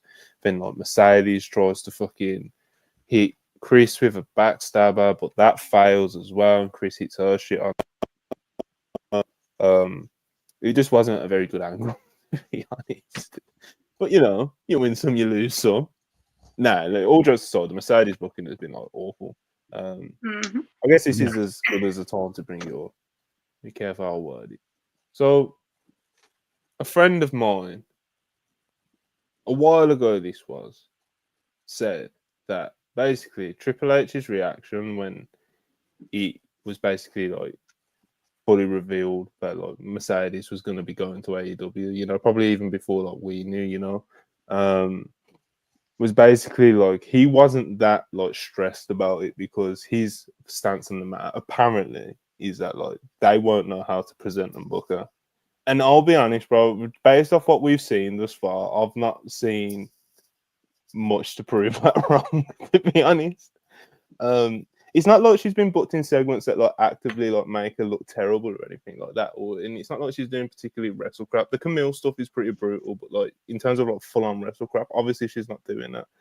But at the same time, there is kind of like I do get the feeling that it's like they just don't like get her, and like how they should present her and how do they lean into her strengths and her weaknesses, what feuds she should be doing. Like I think she should like, already be world champ, But like, I think that's the thing. That's the bigger problem because giving her a TBS champion and giving Mariah world champion, it should be in reality, it really should be the opposite.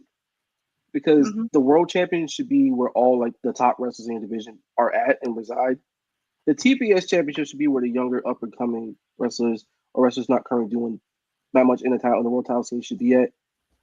It's kind of been flip flop because it's actively hurting Mariah because who's she wrestling, and then Mercedes wrestling everyone with the secondary title. It feels weird. Yeah. That's the best way to put it. And then also the Brit match, bro. Like that was brutal. Bro, I get like why they gave Britt the all-in match because it's fucking Britt Baker. Like, I guess her they were name always gonna AEW. That's like so her name to AEW. Like, she's just gonna get that match. Of course. She should have never had that match, bro. It should have been somebody else. But I don't. Who bigger in the division could you have done that match with? In terms of names.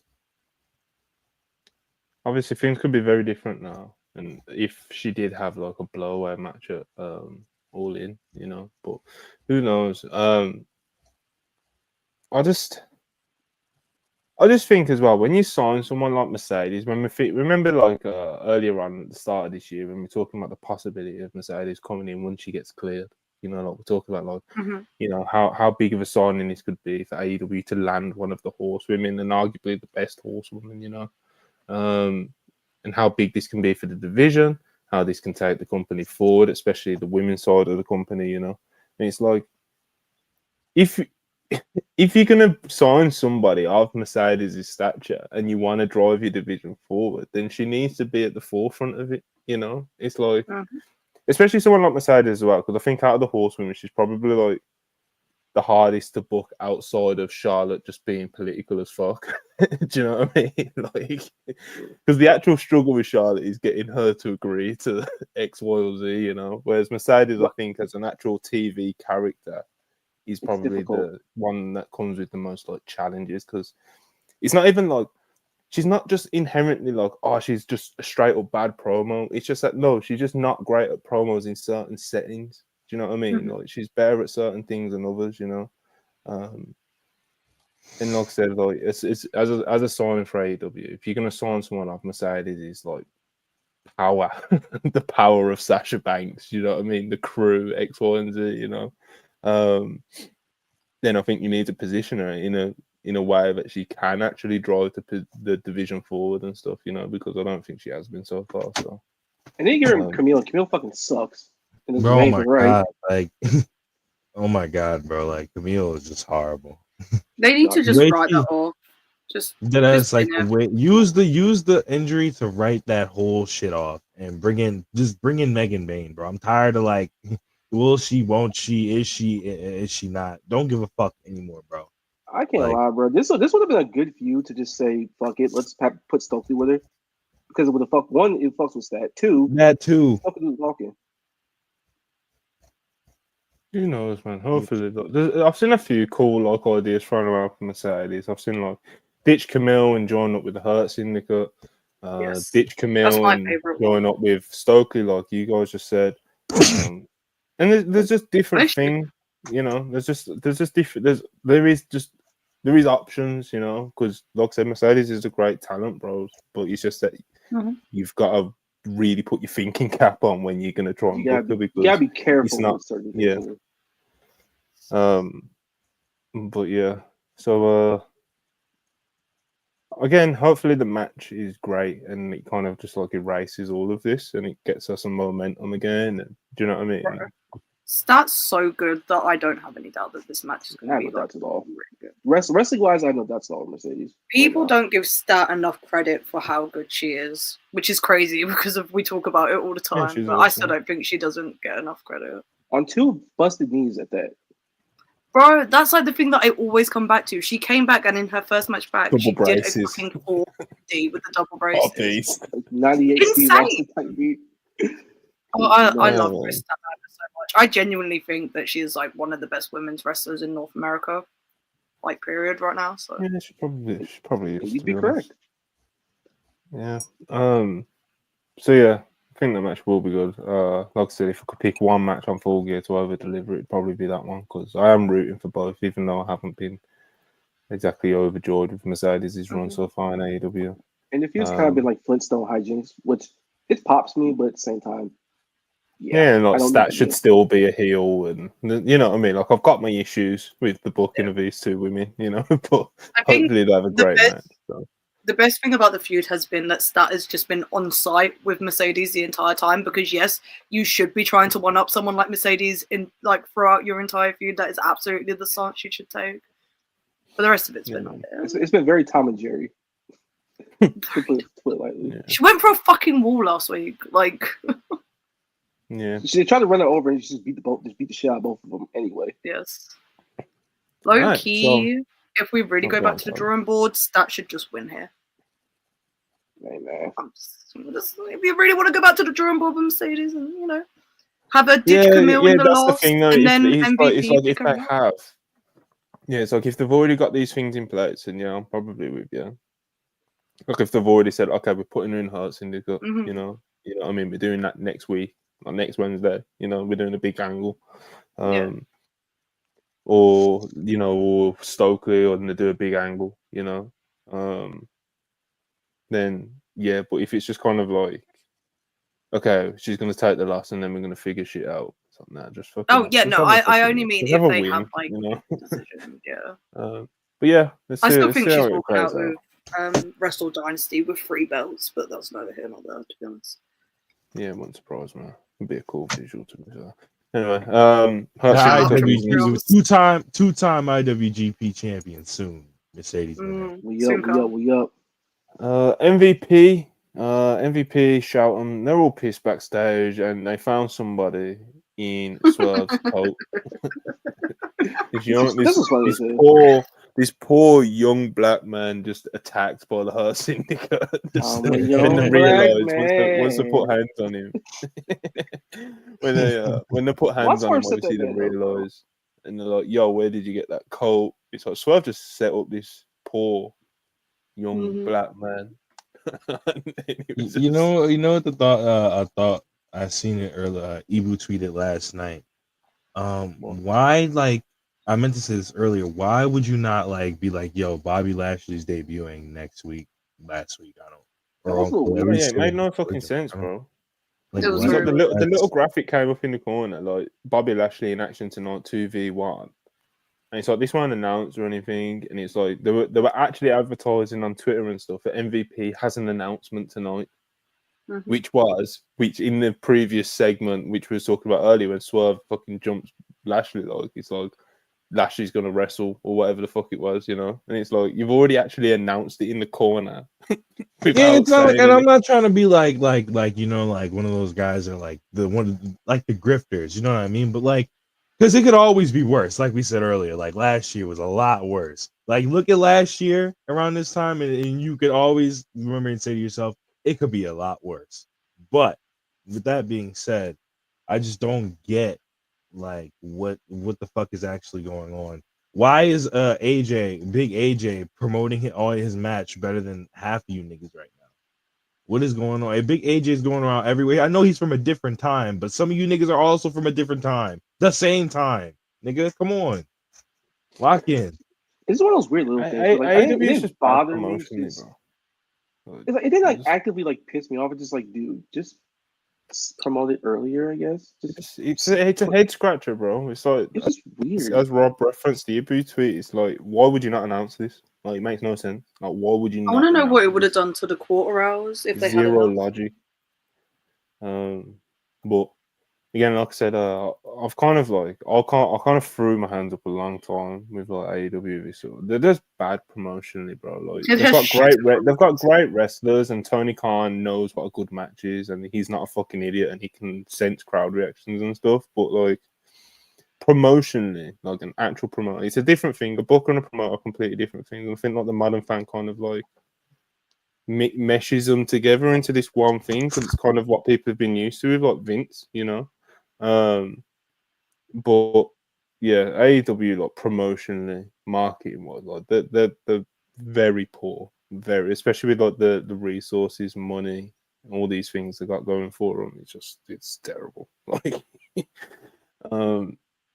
but yeah. So MVP, they jumped this poor young black man trying to do the best that he can. So oh my god! Don't ever say that shit again. Cause that motherfucker from my fucking city too, bro. I can't do it. I can't. This song's been stuck in my head since 2020, bro. Get it out of my head, please. But nah, like Swerve's still a shiesty nigga at the end of the day. Like, why'd you set that boy up? Why'd you do that? Babyface. Anyway, we got a video package for Jay White versus Hangman happening at Full Gear. They both cut pretty decent promos because they're both good promo guys. Hangman Adam Page had a cool line about reminding him that Full Gear was named after Hangman, which was this feud's been interesting to me because it's like I don't think anything they've done has been like bad, you know. It's like they've had cool little angles here and there. The matches so far have been really good as well, but it's just like you just don't feel. I think this is probably what Charlie's going to crash out over. It's just kind of like it just doesn't feel significant enough in the show. And when you think of like what Hangman's character arc has been this year, it's like it should be, you know.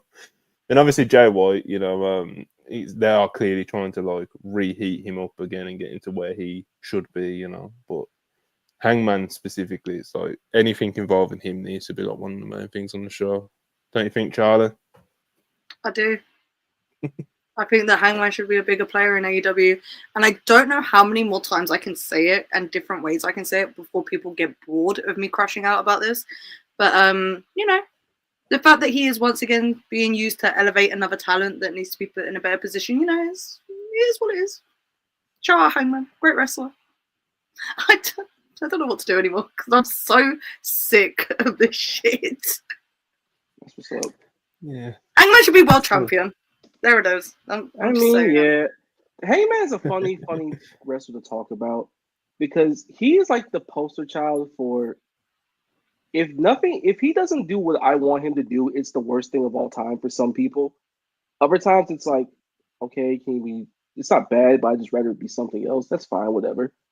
Some niggas just absolutely go feral when this nigga doesn't do what they want. Bro, see, my thing with Hangman, right, is there are some people that absolutely do take it so too far. I might be one of them, depending on who you ask. But Depends what day when you see what he has done this year and the things that he has been involved in, and the fact that he stood tall over the former AEW World Champion that had lost the belt a week before at the end of All Out and immediately went into a feud that's like not been bad or anything, but people don't really care about, and that's neither Jay White or Hangman's fault. It's the way it's being presented. It just baffles me because he's Hangman Adam Page. and he is like one of the key players in AEW and has been for so long, and they just don't treat him like that. And it just makes me think that Tony Khan doesn't really give a fuck about him, and that makes me sad. Your voice cracked when you said that, by the way. I know I sound like I sound like I'm getting really emotional about it. That's why I have another cup of tea. It has honey in it. It's not healthy. Drink your tea, get you a throat lozenge, take a break, watch a movie, read a book, do something. We're all friends. But yeah, Bro, I understand. Like someone's in the chat as well. Like Tony still holds a grudge about the Punk thing. It's like I don't even think it's a thing like where Tony's not interested in him or whatever. I just think Tony, and I think there's plenty of examples of this throughout like the 5 years of AEW. He struggles to juggle multiple big storylines that need focus at the same time. Like he usually limits at about 2. And then everything else just kind of falls to the wayside. You know what I mean? So like, like at the moment, it would be like the Swerve stuff and the Moxley stuff. You know, when at other times in the year, it's like, bro, look at Hangman's Reign. Do you know what I mean? It kind of fell second fiddle to like. I would CM not Punk crush and out the other things this going on there. badly about Hangman if his first title reign had gone well. That's And the one thing. he Everyone had just good has like matches. PTSD from that reign. It's the funniest thing ever. And it ended for a fucking glory run that went nowhere because Punk couldn't stay healthy, and it just drives me nuts. There's a part of me that says I get why he did it, because you never know when he's gonna fucking die, and he died like 3 days later. Bro, but the thing is, if they would've just done held off until All Out and told the story, that it would have been fine. But no, they had to rush it because of Tony Khan loves to rush shit in this fucking company. Anyways. I mean, see how Punk I like died Hangman. 3 days after winning the belt. I mean, it wasn't gonna happen anyway. It wasn't meant to be. It weren't meant to be, and Tony kept trying to force it, and he sacrificed other people in the company for it. Nigga sacrificed an entire. Never mind. I'm not gonna say that. Yeah. I'm not gonna say I ain't going. Yeah. That's kind of crazy though, bro. Never mind. That was crazy. Drives me fucking bananas. That's what it does. Fucking bananas. Fucking We know, bananas. Charlie. We know. Hey, man, he I feel like really I don't know what to say anymore. He should let let it that belt all again out, and have a you good know? run with it. Like, we can all agree on that, like 100%. Like that should be. No, I just think it's funny. Like he gave that nigga the belt, and now that nigga's about to come back and probably be in Survivor Series and either confronting Gunther or being in the War Games. So, Beast. Hey, man. Fucking beast, mate. That's what that is. Anyway. Christ. Shout out Hangman Adam Page. I hope you're in the Continental Classic this year. I might crash out for real if he's Yeah, definitely. You will crash out for real, because you always crash out with Eddie, right? A lot of times deservedly so. It is what it is. Fair enough. All right, so next up we have Bobby Lashley making his AEW in-ring debut, defeating Cheeseburger. Big Cheeseburger. Shout out Cheeseburger. Big Cheeseburger. Big Cheeseburger. Cheeseburger and Joe Keys. And obviously this was light work for Bobby Lashley, bro. He looked good here though. I guess as good as you can look in squashes, you know. His offense looked very impactful. Brought a few of his old moves back and shit like that as well. He did the dominator. Yeah, exactly, bro. So he his spear looked good as well. Because he does that roll through, follow through on his spear, and I think sometimes it can look a bit shit. But it looked good last night.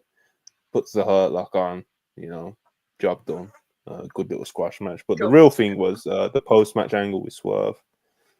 Swerve's music hit. Prince Nana comes to the top of the stage with a chair, got this this grin on his face.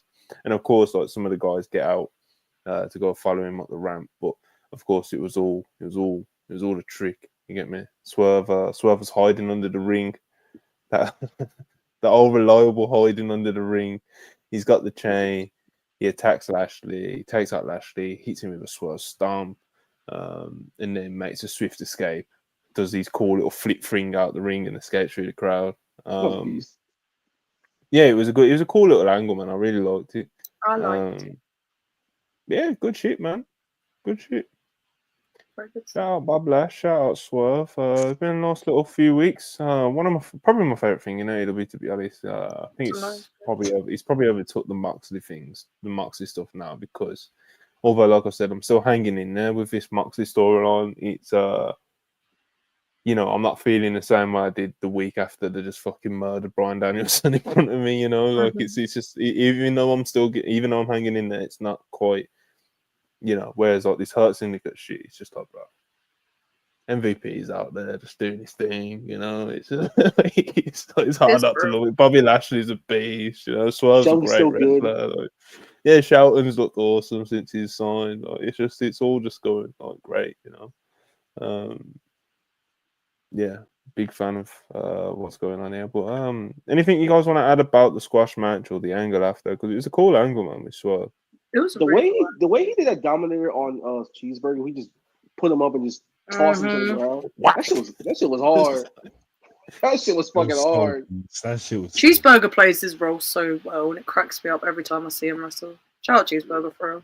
That's a wrestler who's self-aware. Yeah, that is a wrestler who's self-aware. Absolutely. Shinobi Shell's fucking good. I don't know.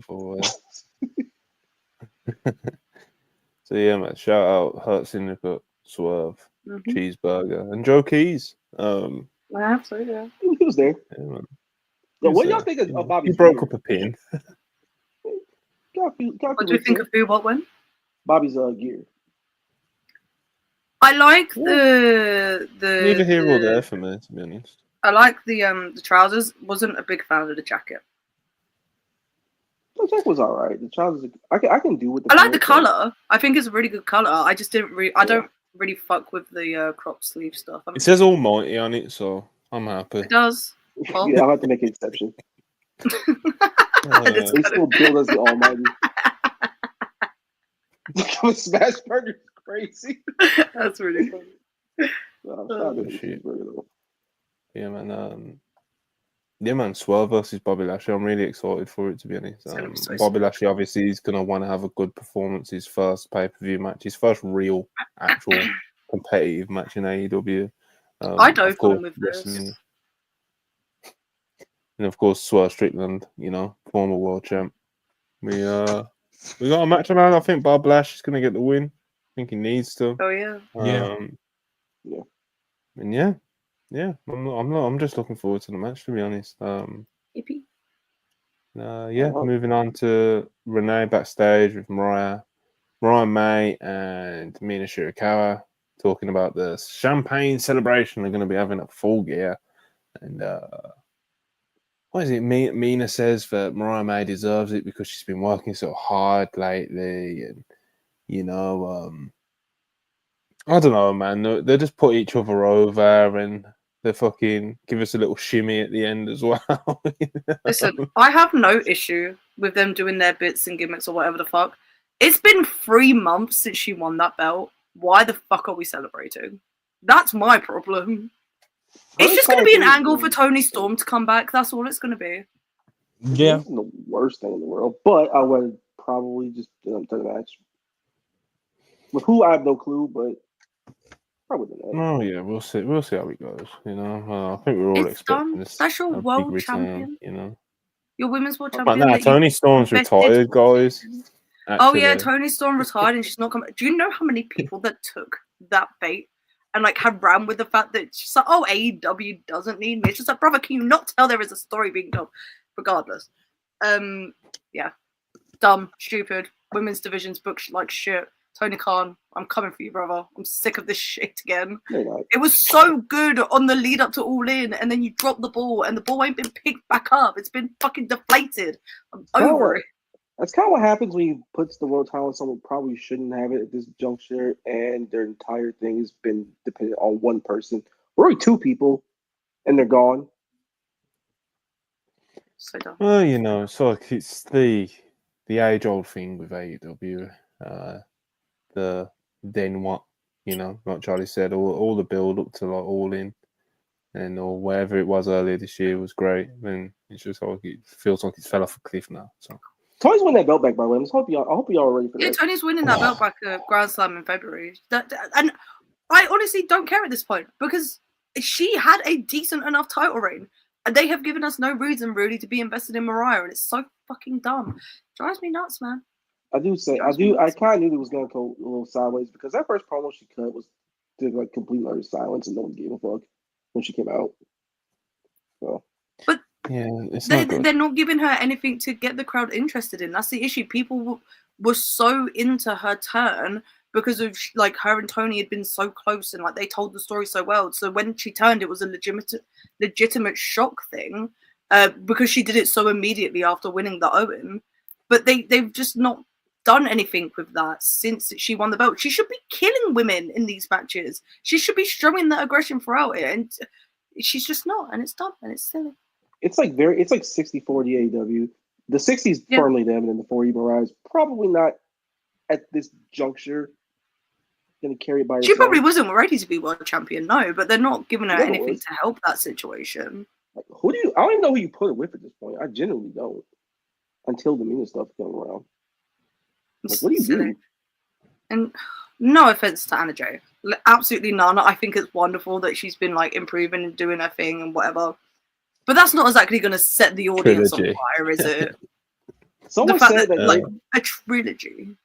Someone said that should have been the match on Full Gear. You niggas would have fucking cried if that was the match on Full Gear. Be serious with yourself. Oh yeah, no, that people absolutely would have complained if that was the Full Gear match. But at least then she would have been on the fucking pay-per-view. Like, I don't know, man. It is what it is. I don't know what the solution is anymore. Yeah. But switching to something very, very, very, very positive. Claudio Castagnoli versus Darby Allin. I thought this was the best thing on the show. This is one of the best matches I've seen on TV this year, probably, to be honest.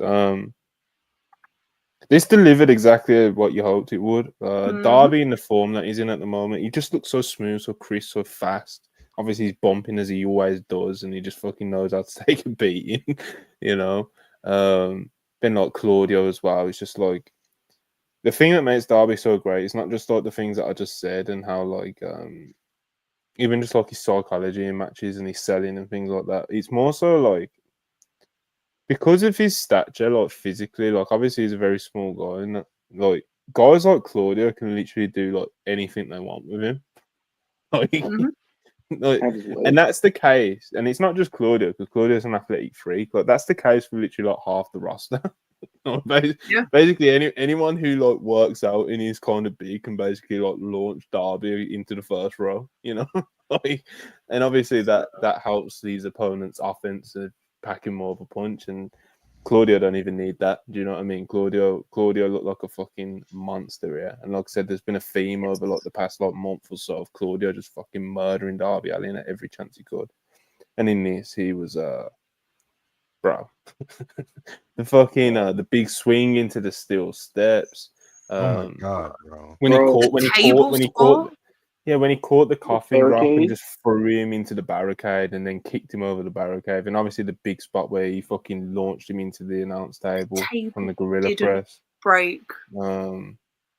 Just like a car proper crash, like, you know, it was real ugly. big spots, you know, big spots that actually make you react and shit because it's Darby being fucking suicidal and Claudio can. Like, it was low-key hard to watch, and that's what you want from a match like this. Because of Claudio was just trying to murder him, which is exactly what people in the Death Riders should be doing.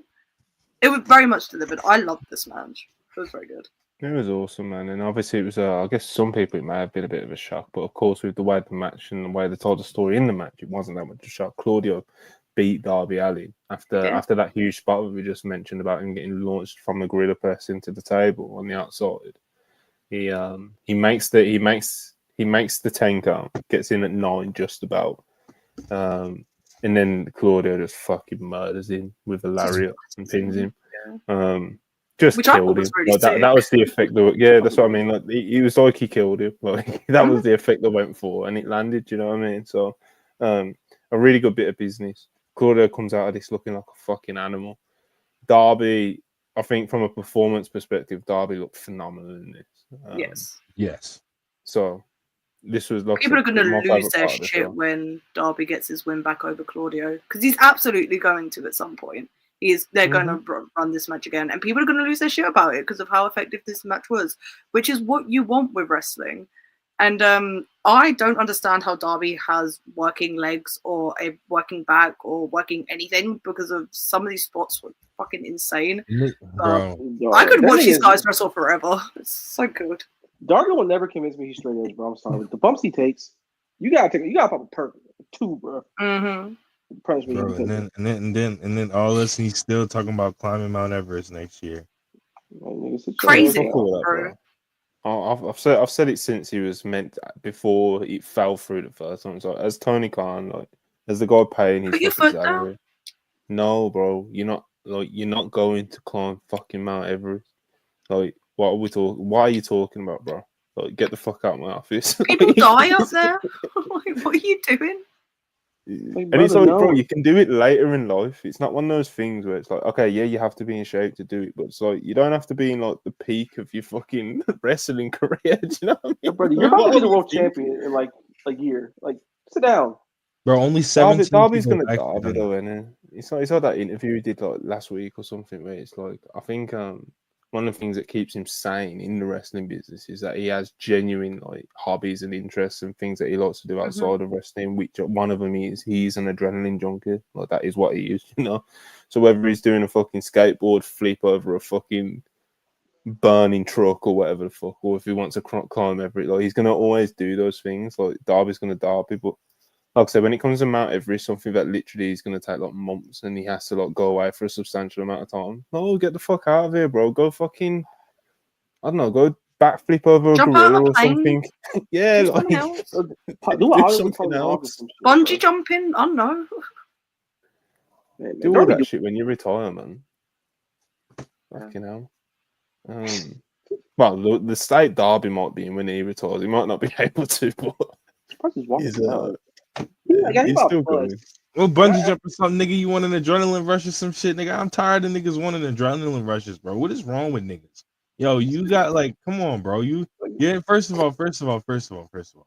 Yeah, I'm telling you right now, a gust of wind happens and you're not getting off that mountain. You're not getting off that mountain. So you might as well extend that dream there.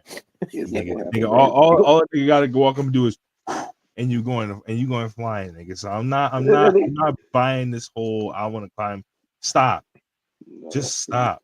I think it's gonna be not. I think it's gonna be Jack. Do X Games or something if that shit still exists, nigga. Do some snowboarding, Aspen, bro. Do something. That is, bro. Mount Everest, fuck all that. But nah, as far as the match goes, I'd like to give a special shout out to my nigga Claudio Von Straffen. Yeah, I ain't calling him Cassidy no more.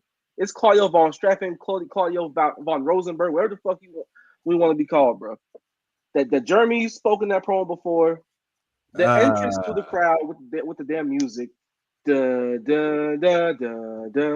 sound like the biggest like German supervillain out of 1943, made out of a lab. He's the number one shooter for the Death Riders. And Mox is like, this is the soldier in my command. Oh, that's another thing. Okay, let me talk about this real quick before we go into the next segment. Well, I guess. Well, I mean, is that a main event thing? No, because I'm probably gonna be like exhausted by the main event. I still got to do a Phasmophobia stream after this, so I'm let me get this shit off. No, you don't. You're choosing to do that, Rob. I told them last night I was gonna do it, and I can't just be like, oh well, now we're not doing that anymore. So no, but which we are gonna do it. But needless to say, I feel like with the Death Riders, the problem with the Death Riders is, bro, Mox like Wheeler Yuta needs to. He's already putting on the size a little bit. Like you can tell he's trying to put on the size. I think he needs to grow out his hair. I think it doesn't work if he doesn't grow out his hair. The haircut that he has right now is not working. I thought they were going to shave him at the beginning of the show. I can't lie. Oh my god! Why he was sat on that chair? If they shaved him, it would be even worse. But needless to say, right? So let him grow his hair out. Claudio, I was talking to my dad about it, like I said, and Pac and Claudio are straight, but Mox, he was like, Mox just doesn't feel right in the group. Like it doesn't. It's Mox's group, but it just doesn't feel like something Mox would be doing. Like this doesn't feel like something Mox would like do 2 years ago, 3 years ago. Like Mox has always I feel like he's always had the top star appeal in AEW, kind of like the Stone Cold kind of appeal, where it's like he's the guy that just does whatever he wants. Like he's the badass that just does whatever he wants. And this whole act that he's trying to put on, like whatever he's got going on with this fucking, I gotta save AEW. Well, not save AEW. I'm here to end AEW. It just doesn't work. And Claudio feels more like the leader and the fucking supervillain in the group than he does. That is. This nigga Claudio's out here actually committing felonies, like literal battery. Remember, It's amazing. Claudio was the one that stomped Danielson's neck in the chair. It was not Mox. It was not Mox. So I don't know. And didn't he do Chuck Taylor too? Yeah, he off Chuck Taylor. Yeah, it was Claudio that did him and Chuck Taylor. So like, I don't know. Claudio feels more evil and feels like the leader than Mox does right now. He was like the biggest It feels supervillain more. in the world. It feels more. There is kind of like a different like darkness and grit to Claudio, but like Max to me still feels like the leader / conductor. It's just that like Claudio's like out eviling him with some of his actions at the moment, you know. Yo, that nigga said, "I'm not a pawn." He said, "Nigga, shut up." He said, "Lame ass up." Shut up, nigga. Yes, pops. Yes, daddy. What else you want me to do? Nigga. That's what I thought, nigga. Shut up. Joe, you want to add anything else? I'm glad Pac's back. Big Claudio. Oh, About Big Claudio. No, I think he's beast. I think he should kill more people. It's pretty cool. That was one of the best. Glad Pac's back. There's one of the best finishes ever done. Like Darby does the whole beat the 10 count thing, which you see in every match. Like, is he gonna make it? He's gonna make it. It's like 9.5, and then the ref's hands just about to get up, gets in the ring, and he has like a comeback. No, nigga, he got his fucking head took off for his troubles and got sent right back to the lab. Very real shit. So yeah, Claudio fulfilled his promise. Okay, next up we have Renee backstage with Big Boom, AJ, and Big Justice talking about doing his very classic promo on QT Marshall. At one point, he literally says, "I'm going to power boom QT Marshall right in the middle of the ring at the Prudential Center, and I'll pump my." I was like, "That's a real fucking go." But yeah, he said that. He said, after I power boom QT Marshall in the middle of the ring at the Prudential Center, there's only one man that I want ringing the bell for us, and that's our best friend, the Rizzler. The Rizzler will be at Full Gear, people. So buy your tickets now before they sell out. The pay-per-view lines will be jammed, and hopefully AEW make this an official signing. So yeah, man, the Rizzler. We've already kind of spoke about the Rizzler, so yeah, man. Obviously, we're all gonna pop. We're probably gonna get like a viral tweet on the Wrestle Purist page when we post his face with the ring bell. You know, like it's, we've already spoke about the Costco guys and the Rizzler. So yeah, it's fun, harmless stuff on the fucking 0 hour, and they're actually quite good at promoting this stuff. And the promo itself is actually pretty damn solid. So. Shout out to him. More power to him. Actually, my mistake. Actually, missed a couple things. Private party. There was the MJF promo. The Renee was backstage with Private Party and Big Boom, AJ, and Big Justice. Again, this was earlier on, but they were just hyping up the match for the Full Gear pay-per-view. And the where did he say the match was gonna happen at, Monty? Where did he say the match was gonna happen at? The Prudential Center, bro. It's gonna happen at the Prudential Center in Newark, New Jersey. We'll bring the boom, the power boom. He's such a beast.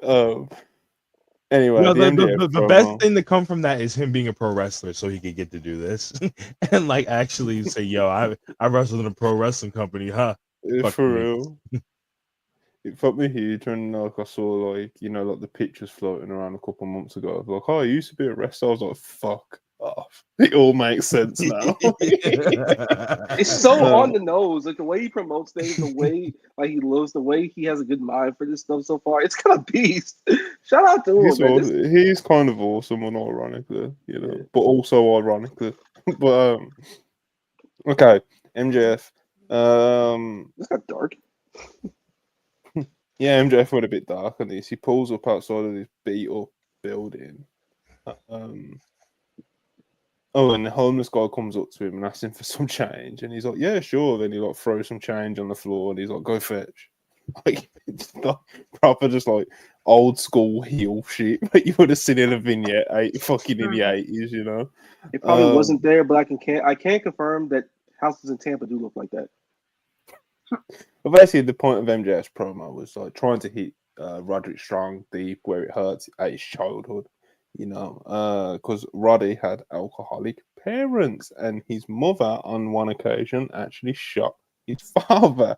You know, obviously a traumatizing event for poor Roddy, you know. And yeah, MJF just done his kind of like heel thing of just like playing on that. And Adam Cole's better, and he has all the things that fucking Roddy lacks, and vice versa. And yeah, it's just not, just like I said, kind of brought up some sore points for Roddy, and that was kind of the main point of the promo. Really, the rest was just kind of like just promoting his match. I'm better than you, ha ha. But yeah, bringing up Roddy's issues, brother. Bringing up Roddy's traumatic events in his life, brother, you know? And it was kind of out of nowhere, you know, because obviously with MJF being like off TV and he's pre-taped, I'm watching the match, like segments and shit that he's been showing it. And it's like, for him to take it to this level, do you know what I mean? Without them ever being up face to face or anything, it was kind of like, oh shit, like, you know. It's oh shit, but it's also very MJF because like you expect that out of him. At the same time, it was a good promo though. Yeah. It was. I really liked the promo. Yeah. Oh yeah, he said that he's gonna make Roddy Strong wish that his mom didn't shoot his father, but he shot him instead. It's pretty dark. Like, what the fuck? MJF's always best when he goes dark like this, though. It's always his best work, I think. I remember the Darby feud a couple years ago for Full Gear. That he did the same thing, but with his uncle. I was like, oh my god.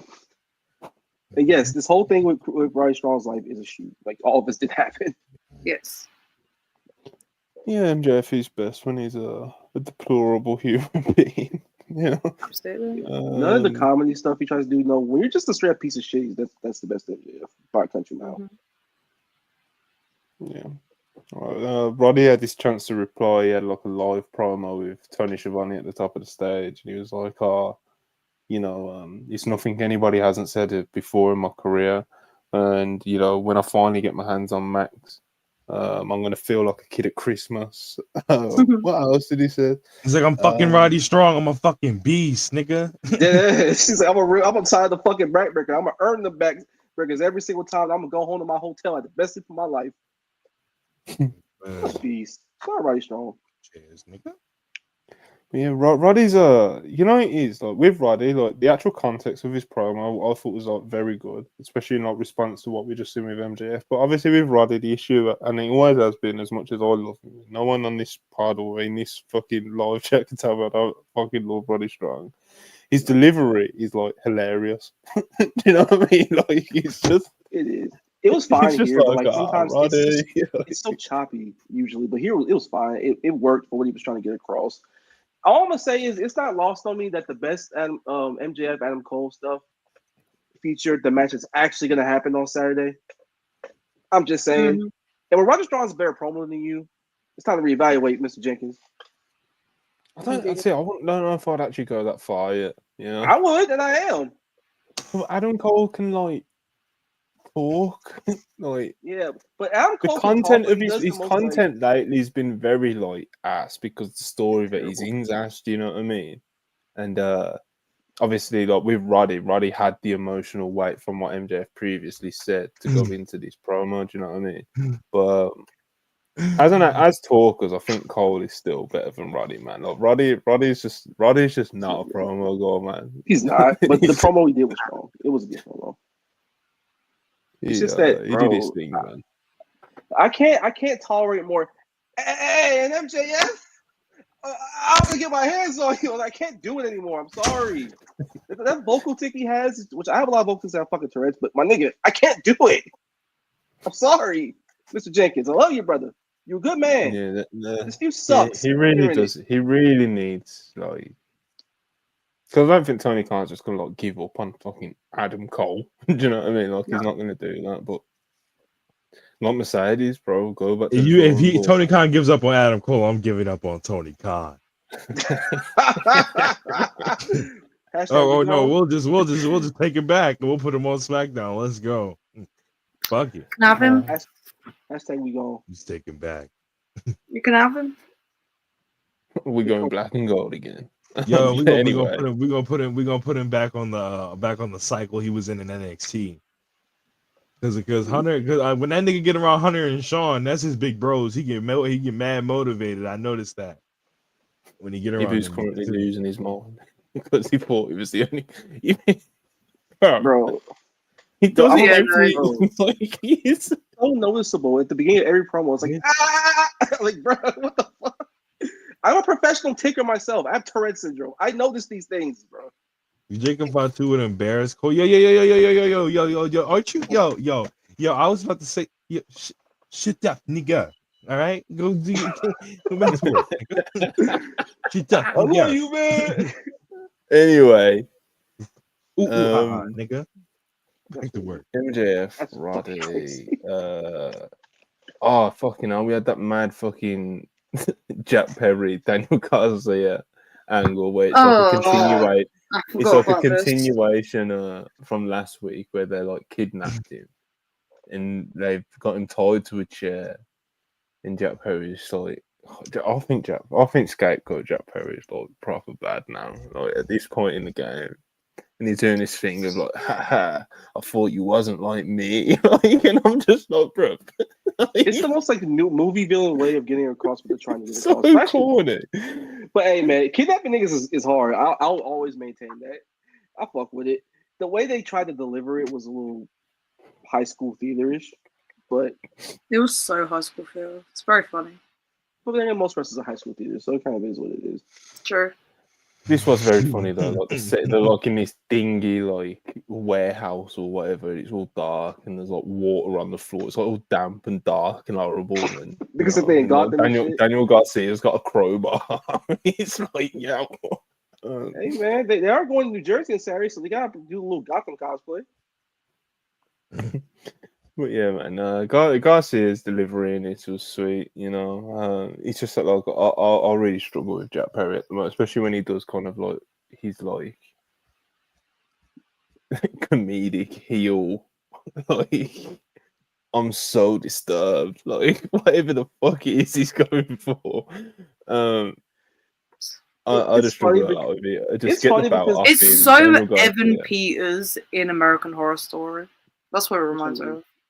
Not the worst thing. The thing is, the actual feud itself is kind of fun for me because it's kind of understated as a little like television title feud, and then just trying to kidnap each other and murder each other before the pay-per-view is kind of beast. This one right here was probably the most high school theaters of the ones that they did, but the ones before I loved a lot. This one was a little Going full cinematic with it kind of takes the appeal out for me. It was funny though. He kind of like eradicated the grit from it immediately, but like still just funny stuff. And you know, get that belt off Perry, put it on Garcia, and let's have like a real TNT title reign. You know, if Garcia doesn't win on Saturday, I said it in the live chat earlier because people were talking about, bro, if Garcia doesn't win that TNT belt, like, I'm stopping AEW content for a bit on the channel. Like, we can't. Tiring. We can't let him get away with that. For real, I swear. Like, we can't let him get away with it. You go on strike, especially, you know, I got a bone to pick with Charlie because like she enjoyed the segment and I was quite disgusted. Hey, man. So like, there's a Jericho and Tomohiro issue. No. I didn't enjoy this segment. I enjoyed the video my friend made because it made me giggle. Yeah, whatever. All right, so Jericho, Ishii, Renee, they're in the locker room with a table set up. Like, yeah, we're gonna do this contract signing, and Jericho refused to sign the contract because his legal team weren't there or some bullshit. So like, he took the contract and started walking, and Ishii was like 5 yards behind him, just following him. And Jericho notices and he starts to pick up the pace, and Ishii's still following him. So he starts putting like bins and shit like that in the way to like block him off, and Ishii's just smacking him out of the way. And Jericho's putting people in front of him, and they're getting pushed to the side. And Jericho ends up just walking all the way out to the ring, and they eventually then go back and forth, and Jericho eventually signs the contract. He says he hasn't got a pen, but Ishii has a pen, of course, very conveniently. And the contract gets signed, and then Brian Keith and Big Bill hit the ring and attack fucking Ishii, and then he gets saved by Mark Briscoe and Rocky Romero. And that was basically the segment. Brian Keith gets hit with Jay Driller. Jericho gets hit with a drop brain buster. Yeah, that was the segment. But a lot of people, I was actually quite disgusted by how many of my friends were like proper popping and hooting and hollering along for that like Ishii following Jericho thing. I was just like, all right, bro. And no, it was dumb. I was just dumb. No, Charlie. Yes. I'm not having it. I didn't like the segment. There was no hooting, fun. no hollering. Yo, I can't lie. I was kind of laughing on Twitch. I'm sorry, man. That shit was funny as hell to me. I can't. No. I'm not. I gotta do the fun police. I gotta do the fun police. Grumpy British. No, you're doing the British police. Grow the fuck up. It popped me in the moment. Nigga, I was like, grow the this fuck kind of up. stupid. Grow the fuck up, man. You grow the fuck down. How about that? This is why Jericho's still on our TV, bro. This is why Jericho is still on our TV because of but listen. Do I think the segment was good? Fuck no. Yeah, you do. It was a little Stop funny. lying. It wasn't good, but it was. You messaged funny. me and said it was one of your favorite things on the show. Yeah, Jericho. It wasn't Jericho that popped me. It was Ishii beating the fuck out of everybody in his way. I was just like, damn, bro. Ishii is soloing it. I was like, Ishii just soloing everybody, huh? Nigga says 20v1. I'm fucking everybody up. Listen, typical correct, British Smoke, behavior. correct. Little Smoke here. Typical British behavior that I will stand on, bro. You people. Yeah. Hey man, that came out crazy. We getting a you people. Listen, that shit wasn't. That's what's going on. That's this the Boston Wrestle Purist. This how he treats his employees. Wait, I love you people promos. You people promos are beats. Oh dear. I just cut a you people promo on niggas mad at WWE ID like last week. It's still y'all fault, by the way. That doesn't change my opinion. It's still y'all fault, by the way. It very much is. You're a different animal. You niggas that decided to laugh at fucking that fucking what's that nigga's name? One called no, it's not One Called. The fuck is that black dude from Progress's name? Man like Darius. Yeah, man like Darius. Y'all laughed and he's a good wrestler, but y'all laughed at. Yep. Oh my god. Yo, you alright? I was trying to fix the wire. Yeah, I was trying to fix the British. Hey, Tomohiro Ishii pulled up to his house and started to beat his ass. That's what happened. 1-2-1 and all that. Anyway, as I was saying, I was trying to fix the wire. Y'all decided to laugh for an entire week at man like Darius doing that instead of praising his actual in-ring work and his good wrestling. Y'all laughed at the meme. Exactly, he's a very good wrestler. And y'all laughed at the meme instead of laughing at his wrestling. So now we got WWE ID, and I hope they pick him up. I hope they grab him. I hope they grab everybody you like, except for Brown's Forever. Hey, man like Darius. Except for Brown's as much as I mock these wrestlers here, rightfully so. Charlie, are you okay? Get your shit together. No, I'm fine. Don't worry. To continue. Yo, saying. Yo, go ahead, Marcus. As much as I mock British wrestling on here, deservedly so. Man like Darius is one of the good ones. I'll leave it at that. Yeah, 1-2-1. I really like Darius. He's a funny guy. Shout out 0121, man like Darius. He's been busy over like the past year or so, man. He's booked all the time all over Europe, man. He's so someone is going to pick him up. Yeah, someone is going to pick him up in 2025, but they need to get a move on with it because I think he will probably. And yeah, he will be in a better position than he is now, but like I don't want him getting picked up by TNA. I literally was about to say TNA is gonna get hilarious. I was literally just about to say that Leon Slater's gonna be like, "Hey, bro, kind of lit over here in TNA. See, that's the I'm thing, not gonna because if lie. they're literally a tag team. I said literally so English. They're a tag team over here as well, so it wouldn't surprise me if TNA tried to pick him up. But the thing is, with Slater, he's going to be 22 when he gets out of his TNA contract. Darius is already like 27, so. Oh well, I mean, well, he'll just be going from Nashville to Florida. Already, that's not old. I'm saying that is not old, but I'm 27. The fuck? Well, when it's TNA, no, it's not. I realized how it sounded when I said, but TNA, Yeah, but- you don't want to be yeah, but- wasting Fuck those. you, Charlie, okay? Jack You know Harlow what? his way into. Oh my god, yo, Ibu stop! I'm Ibu not- stop! Ibu stop! Ibu stop! Ibu stop! Yes, stop. they could have Yo, him. Ibu, stop. Please Ibu, take Ibu, him. They can have him. Ibu, I bet yo. Vanilla Ibu, baby. Do you want me to pull up to where you work at, bro? Yo, do you want me to like? You gonna call his boss? What's wrong with you? You Like, gonna are call you- his boss? What you gonna do? What else you gonna do? Yo, on Tuesday, don't come to Tuesday. I got something for you. Don't come to Tuesday. What you gonna do Tuesday, Rob? What you gonna do Tuesday? Let's go. Anyway, people. Shout Ishii. Yeah, man. Yeah. Shout out. Shout issue. Okay, yeah, shout out Ishii. I'm not really particularly interested in this. I'm just ready to kind of skip to Hammerstein where Jericho drops the belt to Briscoe. Yes. I'm just kind of waiting for that to happen at this point. Chris Jericho's a comedy undercard that doesn't realize he should be a comedy undercard. It's like so. Yeah, basically.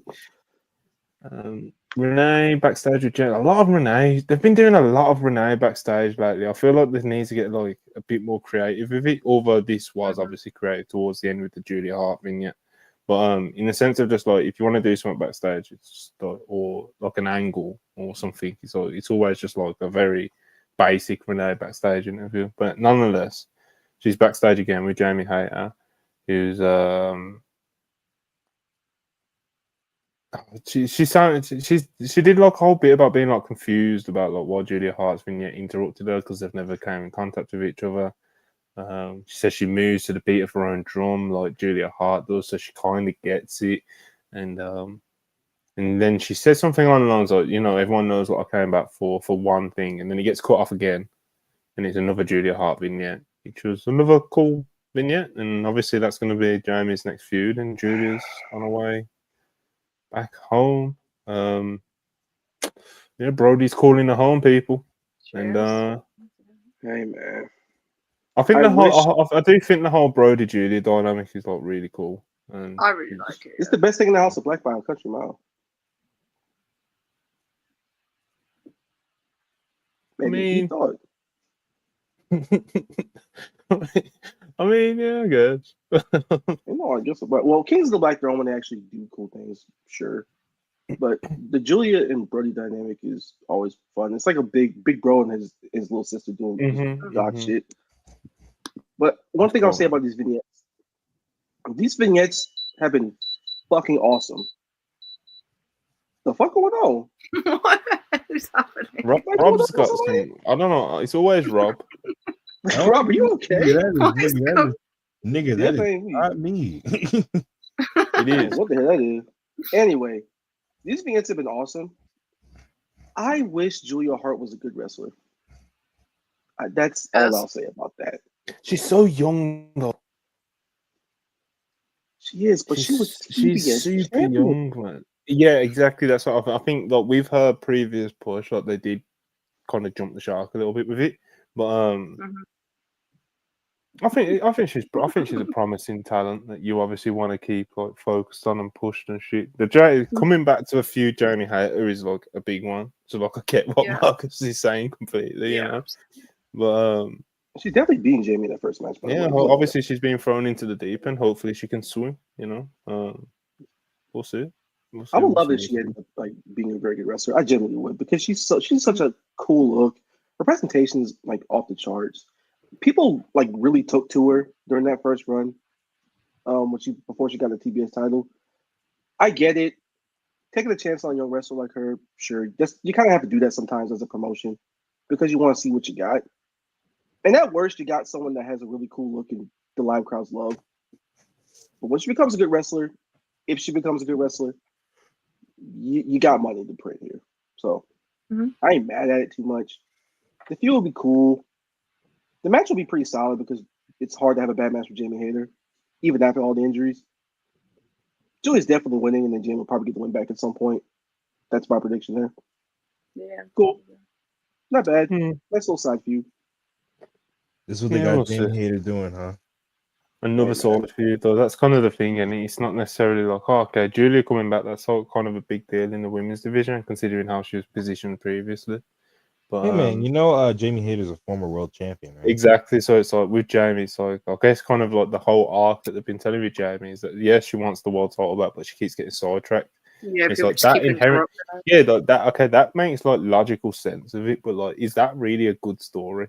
Do you know what I mean? Like, It's one of those things Your where If it your was better your fans wrestlers actively want you interrupting to. her, and that's the thing. Like to Chuck's point, like like she said, like if it was a thing as where good wrestlers were keeping her sidetracked, that would be one thing.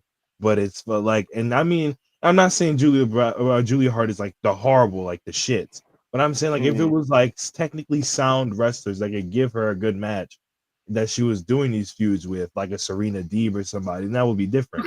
But she's got to Well, like, nobody I was would asking much for rather a it. Julia Hart match than fucking Serena Deeb oh at this no, y'all point. not locked in.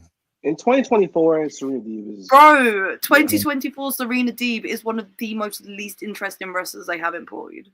That's Britt To be Baker. fair, they do kind But of. that's what The y'all Serena see what Deeb's Britt Baker booking do is to niggas. hilarious, though. To be Y'all see fair. what Britt It's Baker like- do to niggas? I Yo, was just born before that. I've never Serena really Deeb's been a Deeb usage is fan, hilarious. Like even if you do find like her in ring work like uninteresting and boring and stuff, which is fair enough because she's very technical, very methodical in that sense, and she's not exactly hitting like high paced, high flying stuff. You know, like I get it.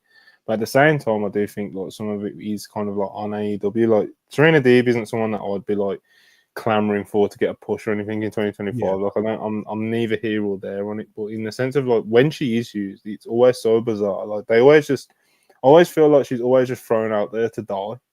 Like they know how she wrestles and they always make her wrestle someone who's not particularly over. So like the match is just going to be dead the whole time, especially when you don't have a hot atmosphere in the company at the moment. And it's like even like after the Britt Baker match, like on was it Saturday or some point last week, where it's just like Britt Baker wrestles a match and it was like not good. And then what is the crowd meant to care about when Serena Deeb just comes to the top of the ramp and does nothing? Like do an angle, make me care about why Serena Deeb has an issue with Britt Baker, or at least fucking try to, you know. And so yeah, like although I don't think she's someone that I'm like gonna like defend and fight for in 2025 to get pushes, because like you said in 2025, because we are coming out of 2024 now, Serena Deeb is like whatever, you know. y'all see what Britt Baker do to niggas, man. Yo, Hey, man. it's crazy. Yeah, so the feud with Brit's just gonna like die because Brit's obviously already just not gonna be fucking interested in it. It's not gonna have any like meat to it, and it's just gonna be like more angles like what we got on. It wasn't even an angle. I think it was Collision. She just walked out and Britt was saying nobody cares, and it's just like, yeah, man, nobody gives a fuck, and you're not making me care, really. Niggas Like, don't care about just you neither. no reason. Niggas don't care about you neither, little bro. Niggas don't care about you neither, bro. I mean, But yeah, man. the vignettes are cool. shout vignettes are shout out, cool. I think her name's Danny, the woman that makes them. Very cool. Yeah, stuff. she's easy to find on Twitter. She's Like the cool, editorial isn't she? style? Question mark? I think is I like it. it's there's no She's question right. mark. I'm questioning it. But Anyway, getting people's names wrong. So what's wrong with you? Orange Oh. Cassidy versus Wheeler Utah. Wheeler, Utah. Wheeler Utah. Whiskey. You know what? Yeah, Very Stewie Griffin of you. I thought positioning. I get why this closed the show because it's your world title feud and it's a challenger in a match against a guy in the stable, and obviously they had like the angle plan and stuff. But I just think like the actual match itself, it's like the crowd weren't particularly interested because the crowd weren't particularly interested in it because it's like it's hard to buy into Wheeler Utah as like a like his heat has died down now because like he had all the heat because he turned on Brian and it's like how could you blah blah blah blah blah and like he had a bit of heat off that. But if you're gonna actually like try and book him as like a heel threat or something, you know, or like a foil in a feud, it's like it's the crowd's not really interested in him, you know. So Orange Cassidy is just kind of like wrestling this guy, and, you know, he's selling a bit and he's going back and forth, and then he's getting like aggressive with him, and it's like they have like a pretty decent match, but it weren't hot at all. you know, and it was your main event before fucking the pay per view. So, so they have the match. Orange Cassidy gets the win. Like I said, I don't have too much to say about it really in terms of spots and shit like that. And you know, as it said earlier on in the show, Orange Cassidy wanted to be out there on his own. He didn't want to get anybody else involved. And of course, what happens? The fucking Death Riders all come out and beat the shit out of him. They fucking tape him up. The hog-tied him, Marcus. Hog-tied him, bro. And they were literally, it was like something out of a film where like the kid gets bullied, you know, because all like stood in a circle and were like pushing him around and shit. Hey man, I ain't gonna see that like I ain't taken nigga up to a goalpost before. And that's exactly how it looked. Yeah, it's crazy, bro. So like they're all just beating up on him, and you know, Orange Cassidy's showing like defiance as a babyface would, and he keeps getting up. And at one point, he does like his orange kicks or whatever you want to call them, you know, and it's just like, nah. And he just gets fucking dropped by Max or Claudio, one of them. And then, yeah, they fucking kill him, and then they fuck off through the crowd. And obviously, the big thing was that Orange was able to get to his feet by his own power, put his hands in his pockets, and it was meant to be like this really defiant, strong gesture, you know, but you can't, you know what I mean? You're going to have to kill him to put him away. So at Full Gear, I think John Mox is going to kill Orange Cassidy. It'll be an execution above for the ages. But yeah, what did you think of this like last 20-minute block or whatever it was, Marcus? That was kind of boring, to be honest. Fun match. It was cool. I just didn't care because, again, you know, Wheeler's not even slightly a threat to Orange Cassidy. You know what the business is going to be. Competitive, Orange Punch, 1, 2, 3. That's pretty much what it was. Boom. The third guy in the stable, that basically the pansy of the stable, who gets the shit kicked out of him by the guys in there and tries to convince himself that he's not being manipulated. Okay, cool. Fine. Then the angle itself, I liked it. I love the idea because you want him to show some defiance in the face of all these people coming out to kick his ass and him standing up strong at the end of the show.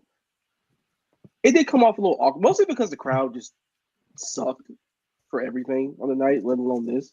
Was probably what killed some of my interest in it. But it was fun. Just wrestle Pac again, man. It was fun. Yeah.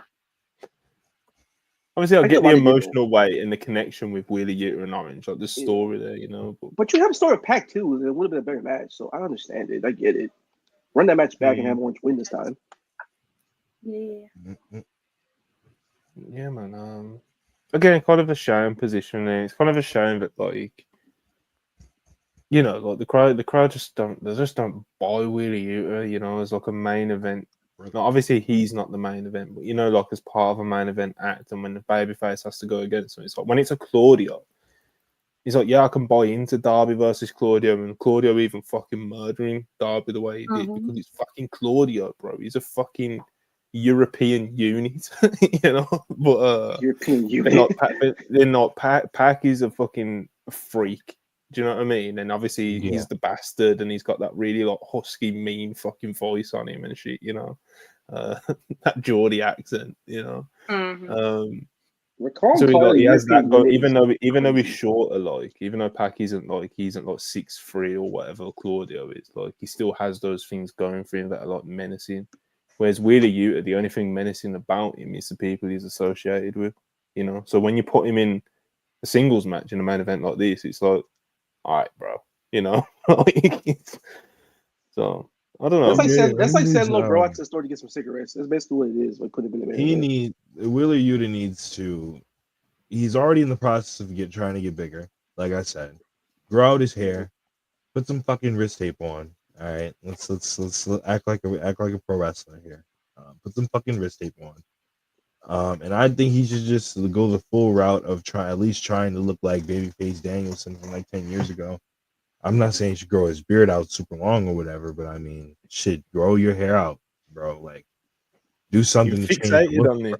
No, because my thing is it's like the look with the hair is just not working. Like he needs to look like, if he's not an underdog babyface as a heel, he needs to be like a scrappy, insane, like I'm trying to rip your arm off heel, rather than just being like, oh, I'm heel during my match.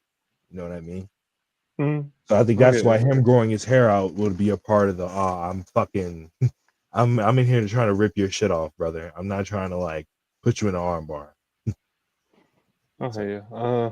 Charlie, you got anything you want to add on this last little 20-minute block? Because I've got like a couple things I want to quickly blast through because we have gone like quite long. No, I kind of summed it up earlier when I talked about like the post angle. I don't really have much to say about the match. I enjoyed it, and it kind of went how I was anticipating. But yeah, I kind of said what I wanted to say about the post match earlier when we talked about it. Fairs. All right, so that was Dynamite. Obviously, we kind of give overall thoughts as well a bit earlier on. And yeah, full gear, man. Full gear this weekend. I'm gonna do quick predictions, like literally quick predictions, like fucking speed, whatever it's called, quick fire. Okay. Championship celebration, Mariah May and Mina Shirakawa. Are we getting Tony Storm? Yes or no? Yes. I'm saying Yes. yes. Absolutely. Roderick Strong versus MJF. I'm gonna go with MJF. Yeah, I'm going with BJF too. Jay White versus Hangman. I'm gonna go Hangman. Hangman. If he doesn't, Please, that'll be Hangman. awesome. Yeah. Okay. Well, Hangman. Ospreay versus Fletcher. I'm gonna go Fletcher. Fletcher. I struggle with that one. Understandable, man. Understandable. Yeah. I do think we get the Davis turn as well.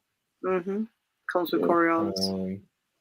Yeah, man. Aussie. I think Charlie, we've already like locked in your prediction, which I agree with, like a week or so, like probably longer than that ago. So, AEW Tag Team Championship 4-way. I think we're all gonna have Private Party. It would be insane for anybody else but Private Party to leave the building. Losing your very first defense on pay-per-view is fucking crazy. But yeah, pack everything up if that ever happens. Garcia versus Jack Perry. Like I said, Garcia better win. DG got it. Better win.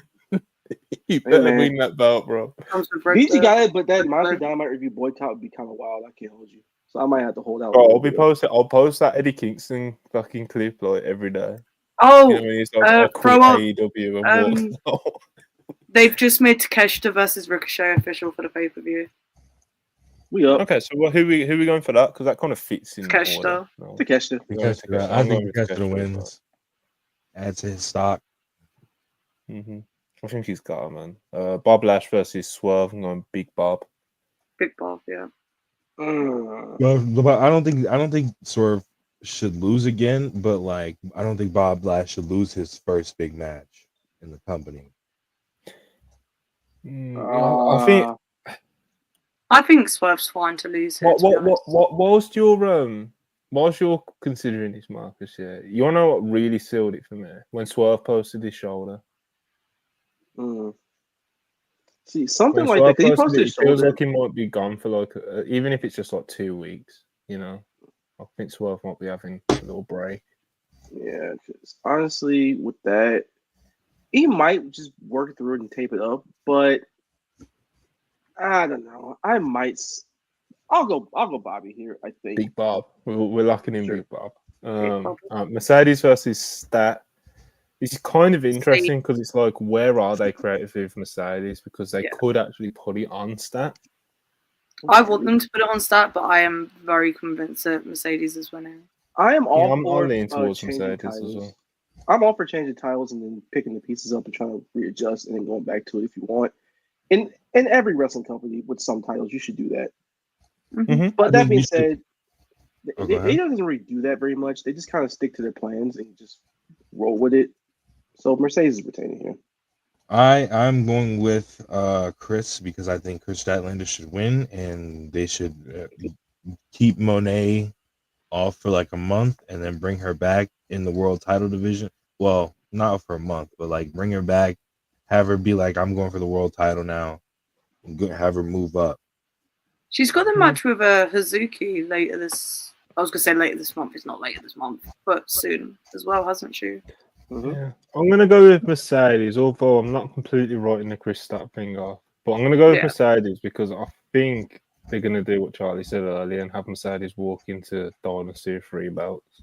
So I think that's something they're actually probably gonna want to do. So, so that's the Mercedes Stat match. Then, of course, the main event: John Moxley's Orange Cassidy. I've said it from before it was announced. Moxley's fucking murdering this man. Yeah. He's gonna die. OC gonna die. Honestly, knocking off both Darby and OC in one fell swoop on Darby Wednesday and then OC finally on Saturday. It's pretty beast. And kill two guys, two more guys to emerge for the next pay-per-view cycle. Let's see what happens. Real quick, do we see any returns on Full Gear? I don't know who could return at Full Gear, but do you reckon we see any? Who's out? Other than Tony Storm, we see. Tony's obviously Bandido, Copeland, Hologram, Omega, Eddie. Kingston. Copeland would be nice, but I just don't see Copeland where. would be fun. Hologram did post a tweet yesterday, basically saying he's coming back soon, but I don't know about bringing back Full Gear. What if Copeland? What if Copeland? I agree. Yeah, what if Copeland? Yeah, that's what I mean. I don't know where. That's what we need to get the ball back rolling. It would just really put me to him at Lingus. I can't lie, I miss it. Plus, I would not mind if he was inserted into this Death Riders feud if he was if when he's cleared, because you need a credible challenger for the next couple of cycles, because Darby's not going to challenge for anytime soon. That's going to be held up like the middle of the year next year, probably. Oh, Mox versus Copeland at Winter is Coming would move me immensely. Like, I would be genuinely moved by that. Or even World's End, depending. I forget that's like super close as well. Yeah. Who wouldn't even challenge a World's End? This is what I'm saying. They need someone. I can't think of anyone top of my head. All right. There's Full Gear predictions and other predictions and whatnot for you. You know, we even give you that little extra bit of content, even though we went way over today. I actually wanted to talk a little bit about something else as well, but I'm not gonna drag my co-host to the 3-hour mark today. Today? Not today, brother. Oh shit! I forgot about Samoa Joe. You know, fuck Big Joe. Sam Joe. Yeah, Sam Joe. Sam Joe should be in the Continental Classic. I would have him challenge World's End if he's back, because that's the university when he won it. That's where he won it. So yeah, it'd be cool. Big Samoa Joe. I love Samoa Joe, man. Fucking. Don't we all? Well, I watched that man wrestle fucking do Jericho nonsense, you know. It's not Mark Briscoe. When I love you that much as a wrestler, it's like fuck it, man. I can deal with Jericho. I am so blessed. I got to see him as AEW World Champion in person. I'm so blessed. Real news. I'm not quite world champion, but I feel very. It was like a fucking out of body experience watching him versus Punk at Wembley. Yeah, that was also very big. The series finale. Yeah. All right, let's do some super chats and get the fuck out of here. Just a chill guy, Victor Gonzalez, 199. Hook and Wardlow is crazy, man's out. Yeah, but at least I explained where I'm coming from. It's like I don't think they're good or anything. It's just like it's the Hail Mary, and it like if they can't develop in Japan, it's like you're getting released. Like that's what it is. It's like that's right, yo. Monty, I was talking to bro, I was telling Ebu because we were talking about the system that Noah's doing, and I tweeted it out. I was like, come to think about it, WWE should just send guys like Riley Osborne to like Noah's junior division, and like if he gets over there and he can't get over here, then if you want to stay in Noah, just go to Noah. Like just bro, use your resources, bro. Niggas got resources and they're not using them. Now Wardlow, I don't know where you said Wardlow. That's unfortunate. If you go to Japan, what's the would you put It's a Hail Mary. It's a Hail Mary, bro. It either works or you release him. Like, what does sending him to the LA dojo and to like Japan mean? Yeah, like, you gotta think, bro. He's big. He's a big white man, you know. So there's always like a 5% chance he gets over. Imagine throwing him in versus Jeff Cobb, where you see big white man versus big Polynesian man, but the Polynesian man's actually explosive. Oh yeah, Jeff Cobb's a freak, you know. Obviously he's a bit older now, but even still, bro, he's still a freak. But at the peak of his like athleticism, Jeff Cobb was like one of the biggest freaks of this generation, to be honest. Shout out Matanza, which on the ground for life. Oh my god! Shout out the fucking beast Matanza. Oh my god, what a fucking beast! What a warrior. That Aztec warfare he won. That shit. What a warrior. Anjan PN, $2. Triple Fury. Jesus. Living I vicariously through Mox and Claudio.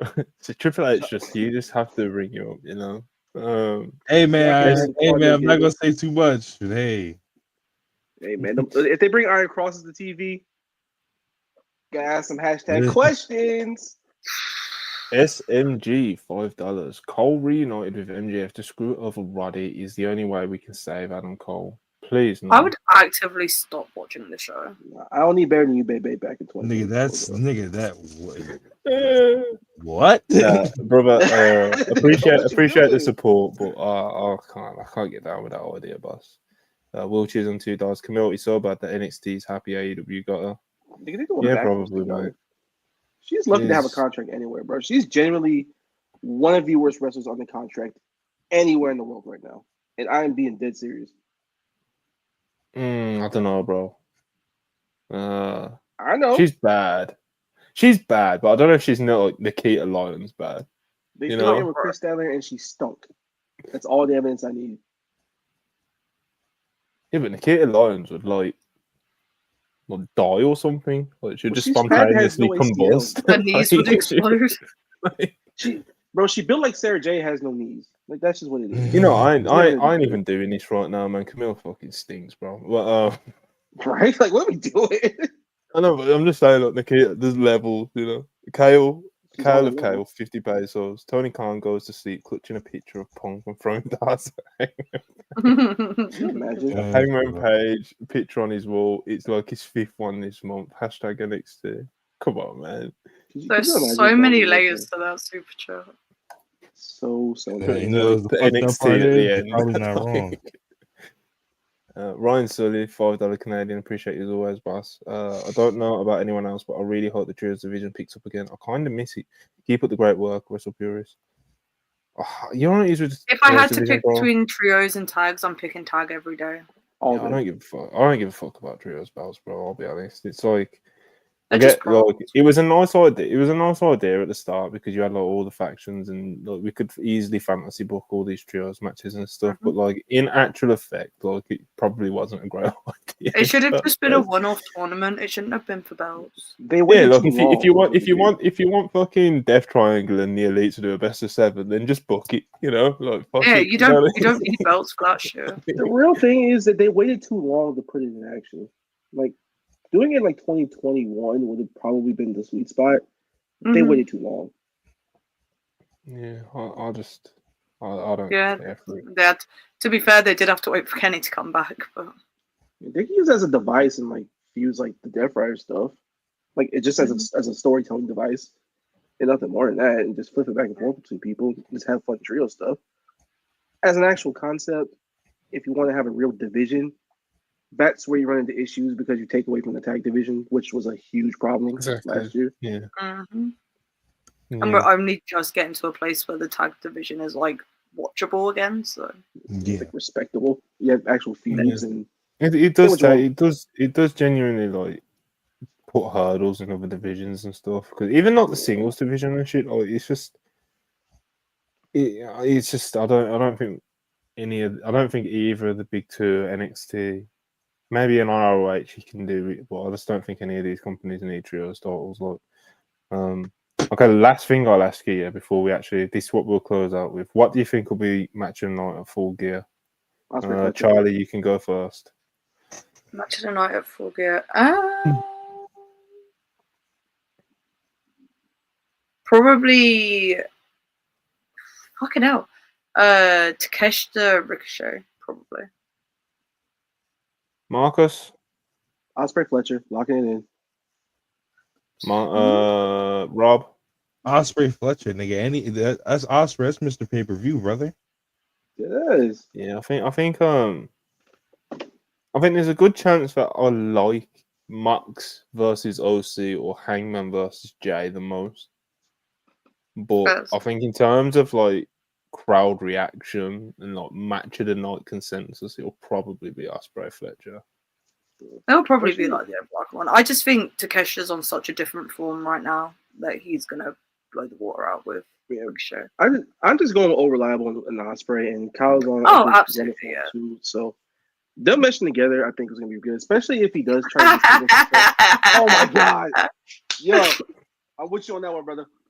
We will be Yo, watching that the match show, Albert. might be crazy. Yo, that shit It might might be actually kind of crazy, especially if Justice can actually move in the ring a little bit.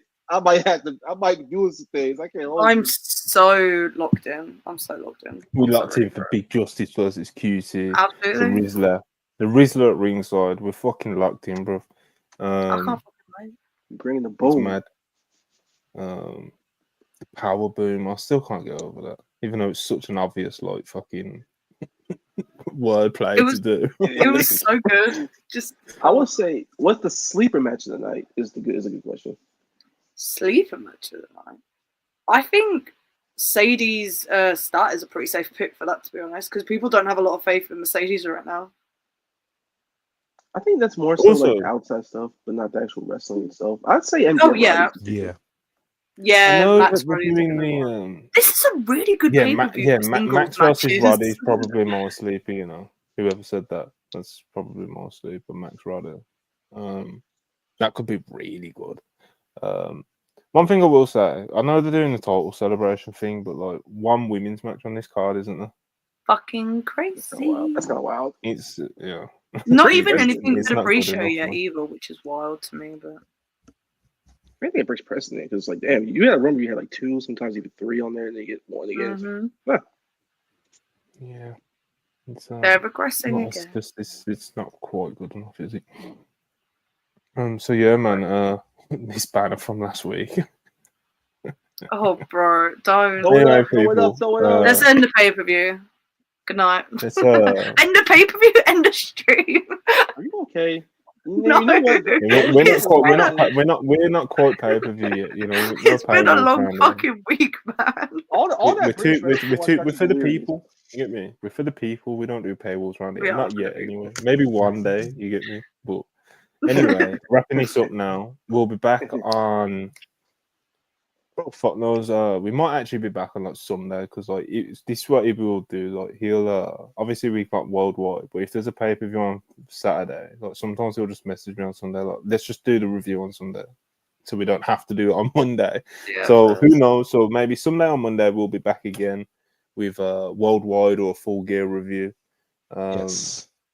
Appreciate all the super chats. Thanks for watching. Rob, you want to plug your Twitch again real quick? I am going live as soon as this is over. As soon as this is over, I'm going live. I already typed in my username on Twitch, so just I don't think you can copy on YouTube, but just go put that in on Twitch, and as soon as this show ends, you will see me live on Twitch.